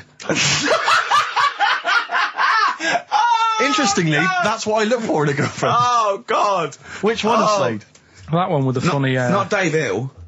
yeah. The one with the crooked fringe and the goofy... She had her teeth done as well, did she? She had 2 front teeth put in. Dumper. So anyway, So prior to that, you're on a 9. Then you saw the haircut, you're on an 8. Yeah. yeah. And Now then, what you on? I'm probably on about a 6 at the moment. Why? What's happened? Well, while Star Sailor was on, bit more head squeezing going on. So, yeah, about a 5 or 6. So generally speaking, what would you say you're on? About normal? 4. You're on a 4. All right. What would you give someone who wasn't very happy? What would you give them? What are you thinking, Carl? Depends why they're not happy. They're low, okay, so what would you give them? I mean, yeah, depends, innit? If it's someone who's just lost their arms and legs in an accident, you don't give them a lollipop. Sure, or some mittens. Yeah. You give them a hat. Yeah. Yeah. And dare I say it, a smile. A skateboard. Yeah. Yeah. I don't know. You don't know. You got to answer the question. Alright, so hang on, let's assume that you've upset your girlfriend because you slagged off her haircut. What are you right? going to do now feel to go and guilty. make her happy? How are you going to cheer her up? And not buy her a baseball cap. I don't know yet. I haven't thought about it because I've got this to sort out, haven't I?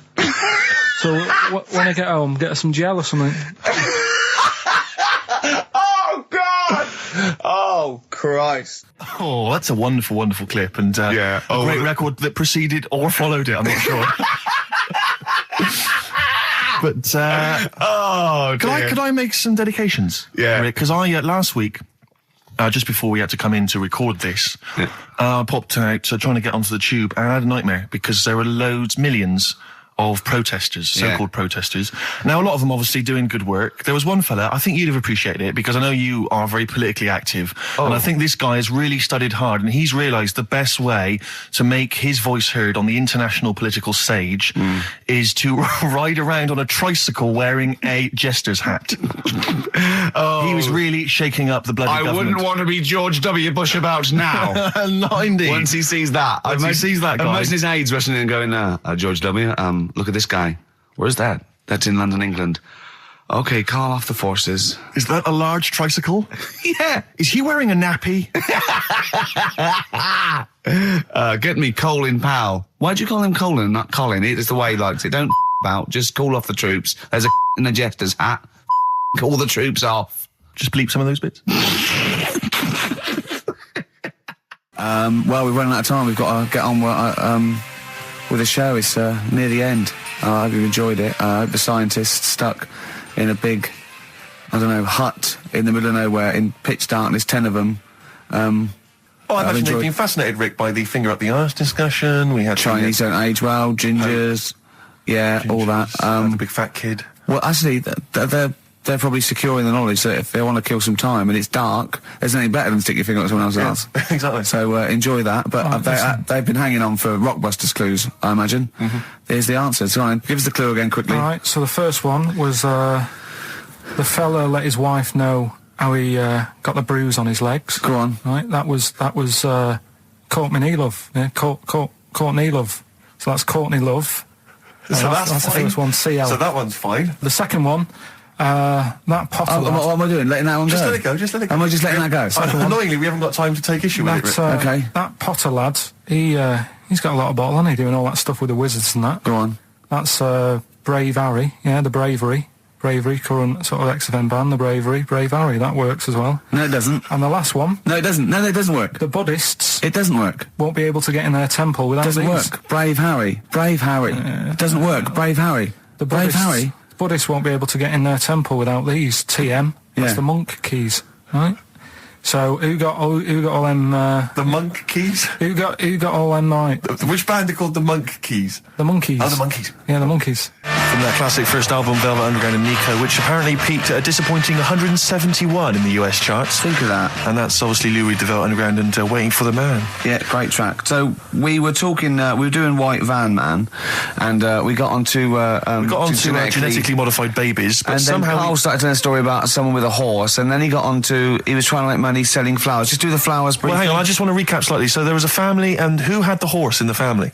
It was. Because you lived on an estate in Manchester. So didn't you? the mother was a right pig, apparently. Well, I don't know whether that's you relevant. don't need to go that far. But what go I'm on. trying to do is like make a picture for you so you understand. What did she What a look picture like? it Who is. did she look like? Bit of a, and no disrespect to her, bit like Pauline Quirk. Quirky, yeah. Right? Okay, I knew you were going to say that. Yeah. I knew it was going to be Pauline. Did she have any tats? Did she have any I've tattoos? never got that close to it. Okay, all right. So who had the horse? Was this her son or her No, husband? a daughter. Her daughter had stolen a horse. Yeah, from I don't know where. I think there was some stables down the road or something. And they kept the horse in the house with They them. kept it in the house. Did But they didn't get have it caught? for long. No. Sorry, and you said you were in the house one day and you saw the horse No, in what there. happened was I was. They did this thing at school about raising money for charity, right? For some local charity. And they said you can do anything to raise money. And they came out with all these ideas, and I thought, that's good. What was the charity? Well, I don't know. I thought, forget the charity.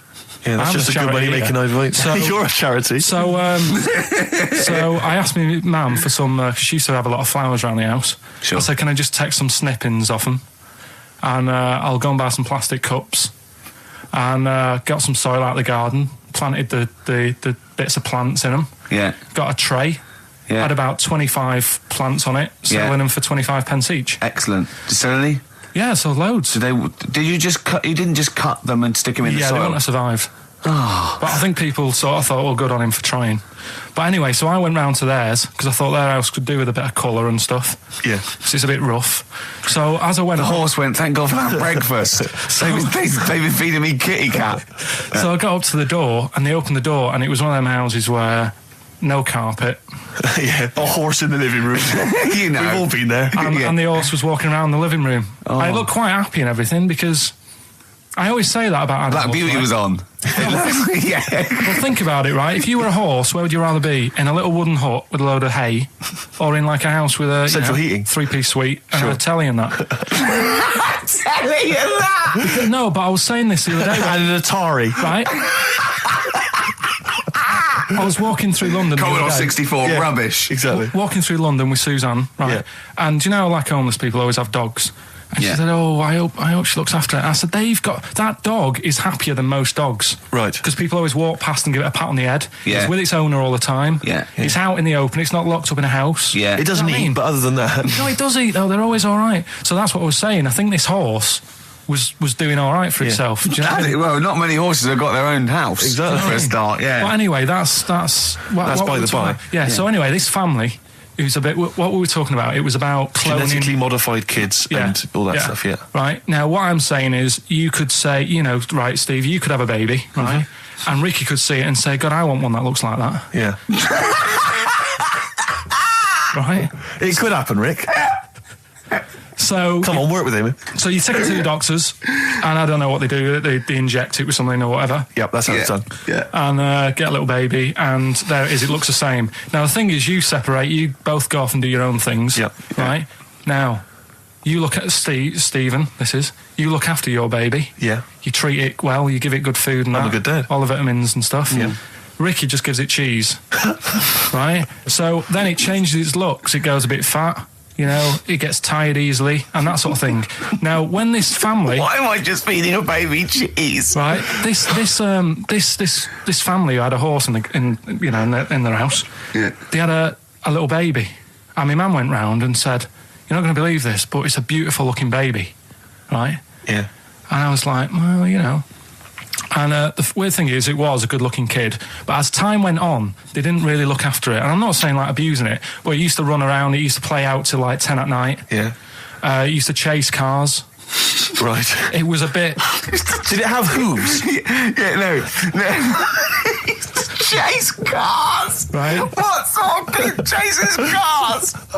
Oh God! No. Was it called Rover? The weird Did it catch sticks? It's Liam, it was called, right? Right. Now, the weird thing is, it was a good-looking kid, but as time went on, and all that, like, not eating properly, and its hair was all patchy... It's not Liam Gallagher, is it? and chasing cars and that, and it became an ugly kid. It's definitely Liam Gallagher. And that's what I'm saying, right? You can clone all you like, but at the end of the day, it's how you brought up. Brilliant. Wow. Live. Wow. That was a hell of a point. Oh God. But am I right? Oh, you're always right, Carl. XFM 104.9. Lovely, that one. Now, again, I broke the rules in the week. I met up with Carl. I had lunch with him. And we were chatting and having a cup of tea.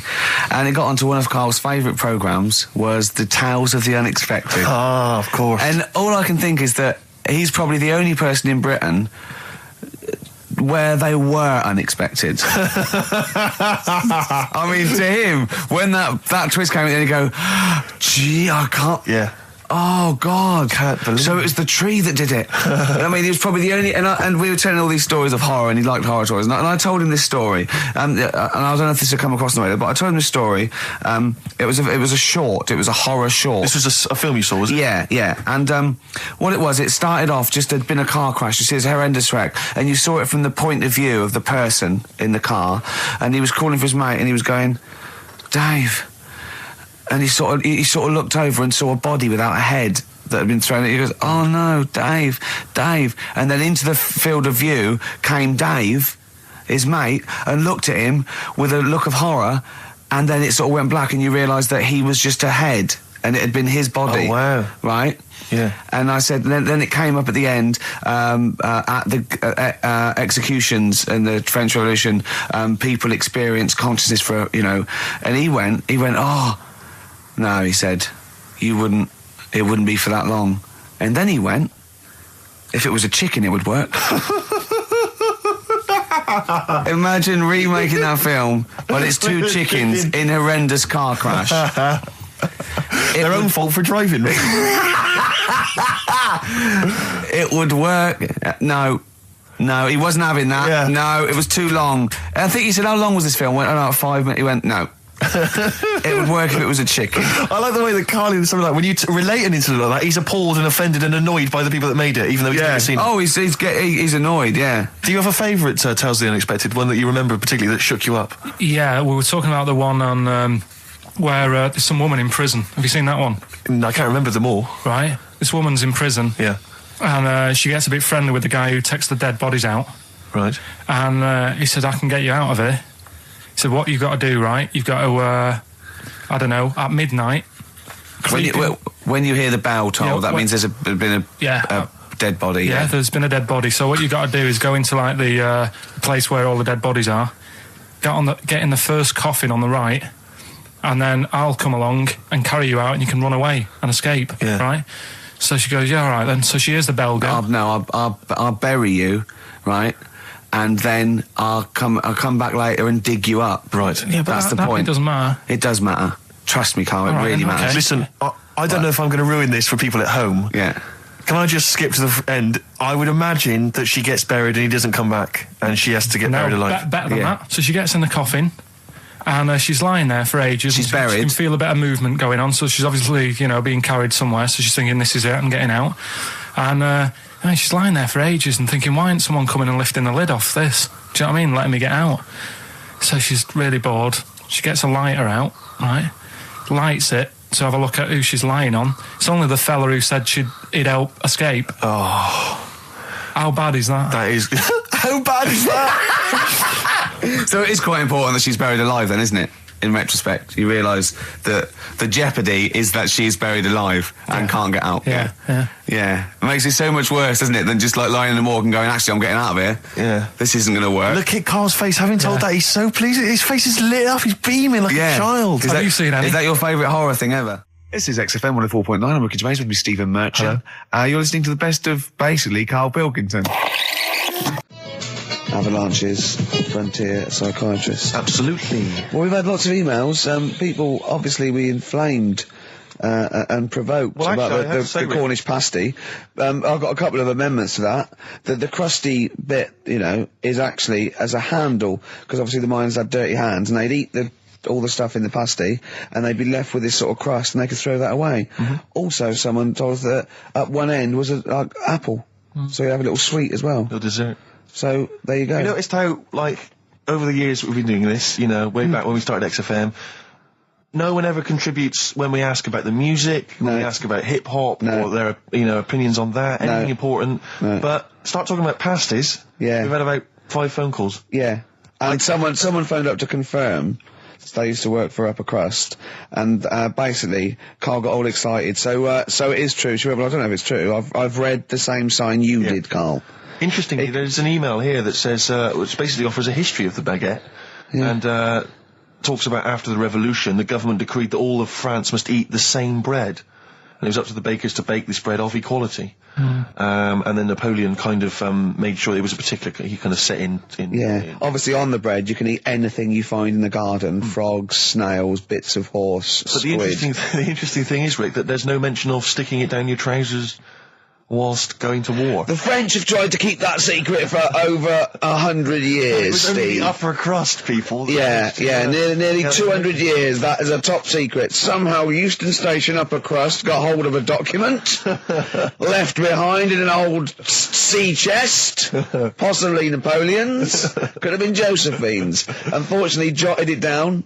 He's kicking himself now. Oh, Secret, I cannot believe I left a note. If he talked like that. He did. He did that. Yeah, he talked English, but in a very funny French accent. Do you remember, there was one thing that, talking about funny French accents, you remember Allo Allo? Yeah. Remember, it was on about 5 o'clock in the afternoon, but they still meant, because it was a funny Frenchman, it was that English guy who was posing as a French police officer. It's very complicated. He would often walk by, and I remember there was one where he said, I was pissing by the door when I heard a shit. Oh yeah. Now that's passing I'm allowed by to the say door. that. I'm allowed to say Passing that. by the door when I heard a shot. That's what he's saying. I'm allowed to say that at 2 o'clock because I'm just saying I'm talking in a French accent. Yeah. I was pissing by the door when I heard a shit. Yeah. That's fine. Yeah. Because I'm speaking French, Carl. Do you know what I mean? That's the rule. Right, okay, educating Ricky. What have we got? Airy Chinese kid, go on. Right, yeah. This is the... I didn't want to do this. What do you think you want to do it? Well, I wanted to give you 3, and I gave you one. It was like the alien man gets a beard or whatever. Yeah, And- which was total rubbish, so this one should be better, maybe. Hairy Chinese kid. Right, well, we've talked about hairy people in the past. True enough. Haven't we? Yeah. You know, the little kids who grew up in woods and hung around with wolves and that. Yeah, again, you're confusing it. Yeah, they're not, there were some people that were born very hirsute. They were not the people who were brought up with wolves. You just put that together in your Homer Simpson type mind. Right, well, this is like a sort of close to that sort of story. But the weird thing is, right, Chinese people aren't that hairy as a nation.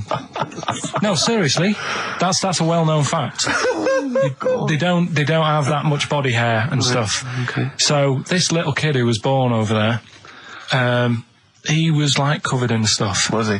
And it was only his nose that wasn't hairy. The rest of his body was caked in hair, right? And his hair sort of What grew. sort of hair was it? Was Thick hair. No, what I mean is, was it sort of like a pony's mane, so he just looked like an Ewok? You know what I mean? Just like hanging down sort of straight, dark hair. In the picture, it looked like it grows from his eyebrow. It grows from his eyebrows quite thick, and then it just goes all the way over You his don't head. think it was just really long eyebrows that he'd done a comb over?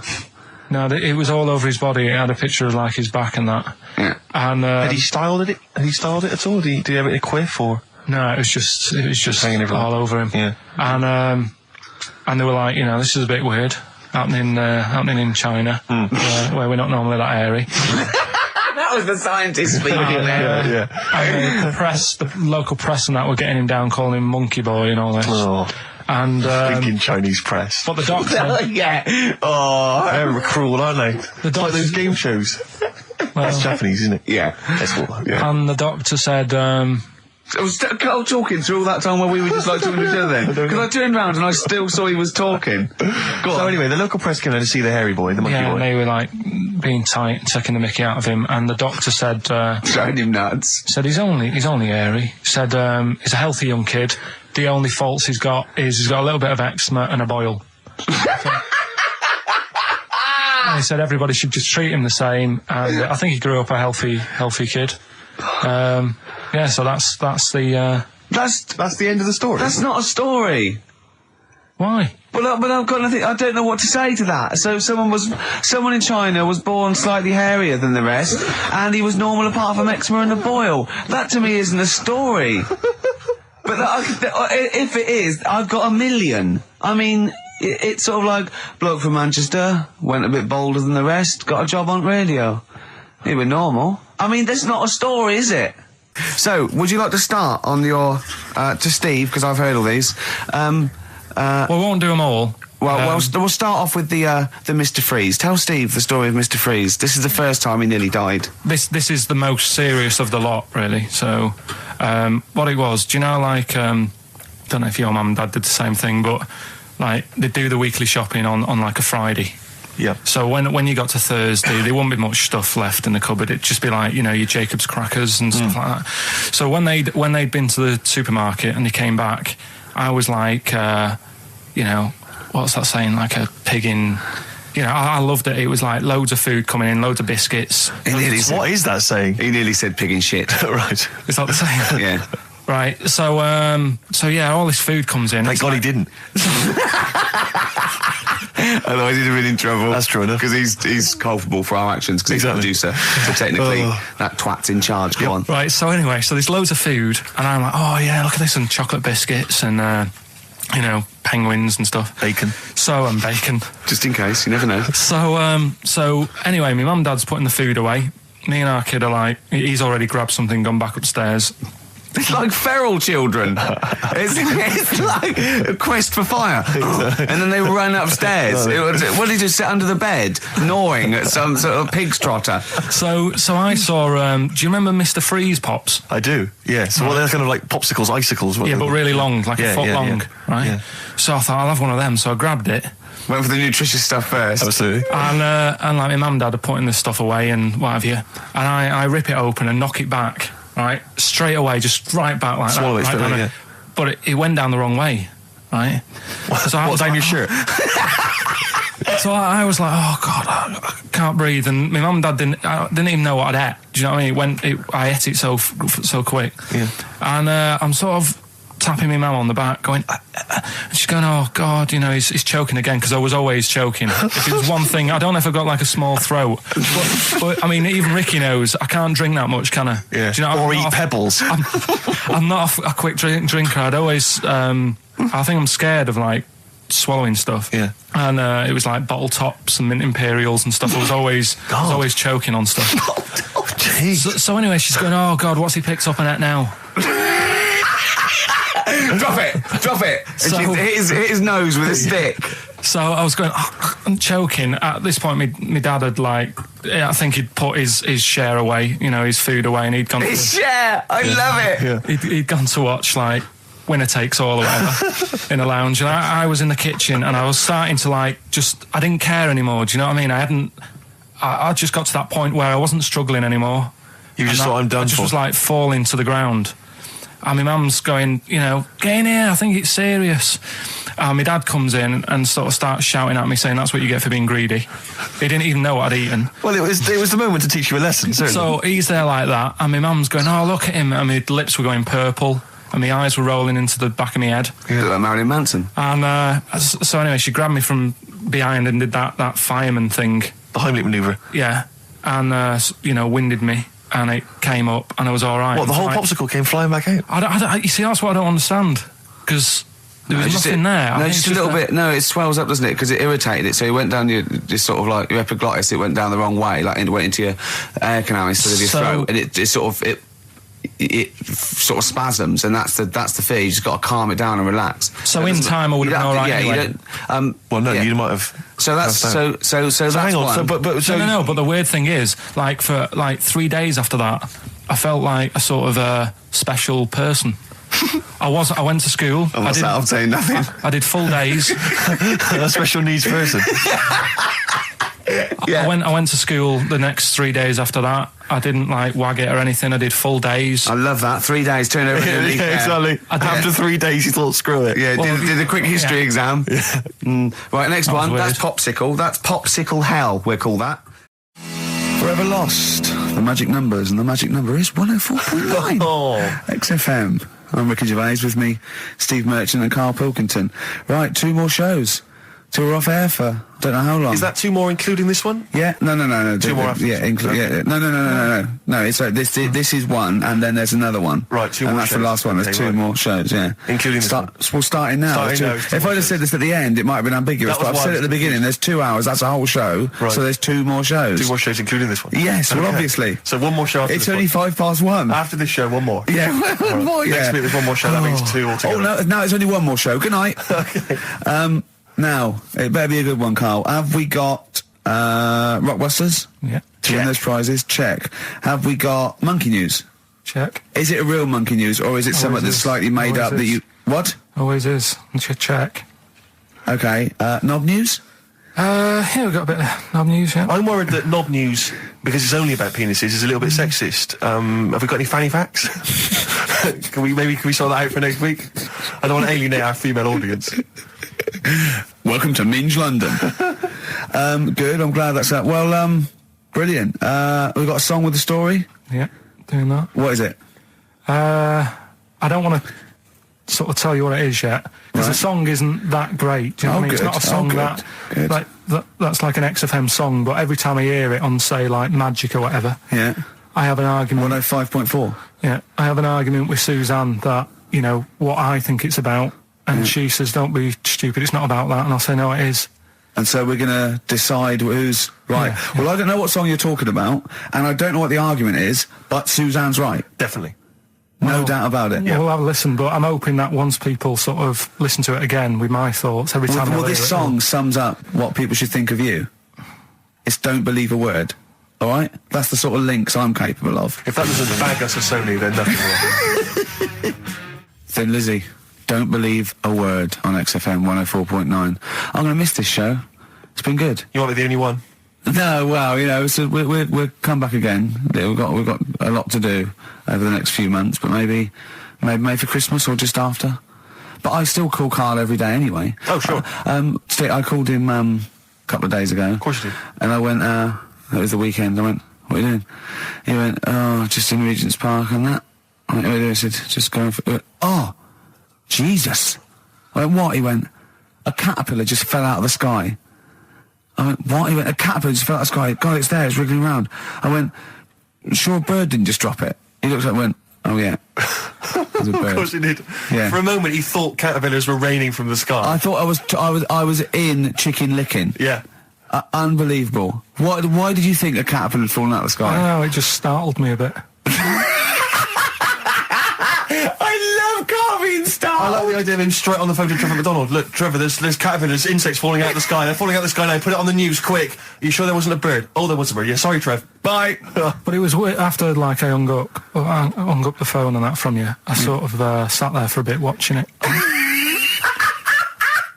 I imagine him cross-legged, just in front of it. But do you know on the what? grass. Because of his shape, the shape of his head, and his sort of IQ, I bet the caterpillar was thinking, "Mama." Yeah. Do you know what I mean? Yeah. It's unbelievable. Go on. And it was sort of running about all over the place, right, Steve? So the caterpillars have loads of feet and that, don't they? Wow. Well, they have 6 legs. They're actually larvae with insects. They have 6 legs, but they have little sucker things to hold on to the back of cabbages and that. No, they've got more than that. They've It's got. I'll loads. tell you, they have got 6 true legs. Trust me. Trust me. I'm a scientist. And you were thinking what, Carl? Well, But they've got little pods. They've got little pseudo pod legs and little suckers. Yeah. But it was running about, like, everywhere, right, mental, but sort of running off to the left, and then it sort of went back to where it was, then back, you know, went right and what have you, and I'm just thinking, whoever gave them the legs, right, what's the point if they don't know where they're going and that? Do you know what I mean? If you can get Imagine about... that sentence. Did you hear that sentence? Can we play that sentence back? No, I don't think we can. Imagine who gave him that legs. Whoever gave him them legs, what's the point if they don't know where they're going and that? And that. Always and that. And that, but maybe you just, to be fair to the caterpillar, with all its legs, okay, and you didn't know where it was going, it had just been plucked from its house by a bird, shot up into the sky, and then dropped from 80 feet, hitting the ground. Onto the head of a weird, bald-shaved monkey. It was probably concussed. Yeah. It's one of them things again, though. But it still knew more about the world than you. How does that make you feel? I just think it's a waste of time having all them feet. It's the same thing as the... Now it's got feet now. It has a nightmare buying shoes, doesn't it, Carl? all the... what was it you were saying about leeches and that? Because we were talking about insects. Well, they're not That's just all insects. these- They're not insects. What are they? Well, I think they're probably class. Probably platyhelminth. Probably sort of like a flatworm type thing. That's what you were thinking, wasn't it, Carl? Yeah, I'm not sure about that. I don't know what the phylum is, but they'd be What was the leech? What was an interesting? Well, leech there's an experiment where you get a maze for a leech, and there's a bit of blood thing, and it eventually finds its way to the blood. Okay, and then it knows. Okay. And if you put it back to where it starts, it knows where it goes straight towards it because it's learnt it. If you liquidize that leech and feed it to some leeches who have never done the maze, because of a thing called chemical memory, they find their way straight to the blood. That is extraordinary. It's extraordinary. Yeah. I mean, it's incredible. We should try that at Hampton Court one weekend. But maybe with some tourists. We'll just blend up some tourists. Or the people on them, I'll tell you who would do it, those people who go on Celebrity Love Island. Any of them. They will do anything to get They will be liquidized. People have enemas. They will do they wank off pigs. They will do anything to get on telly. What about that? Be liquidized and fed to another. Get one D celebrity slapper, liquidize her and feed her to another slut. So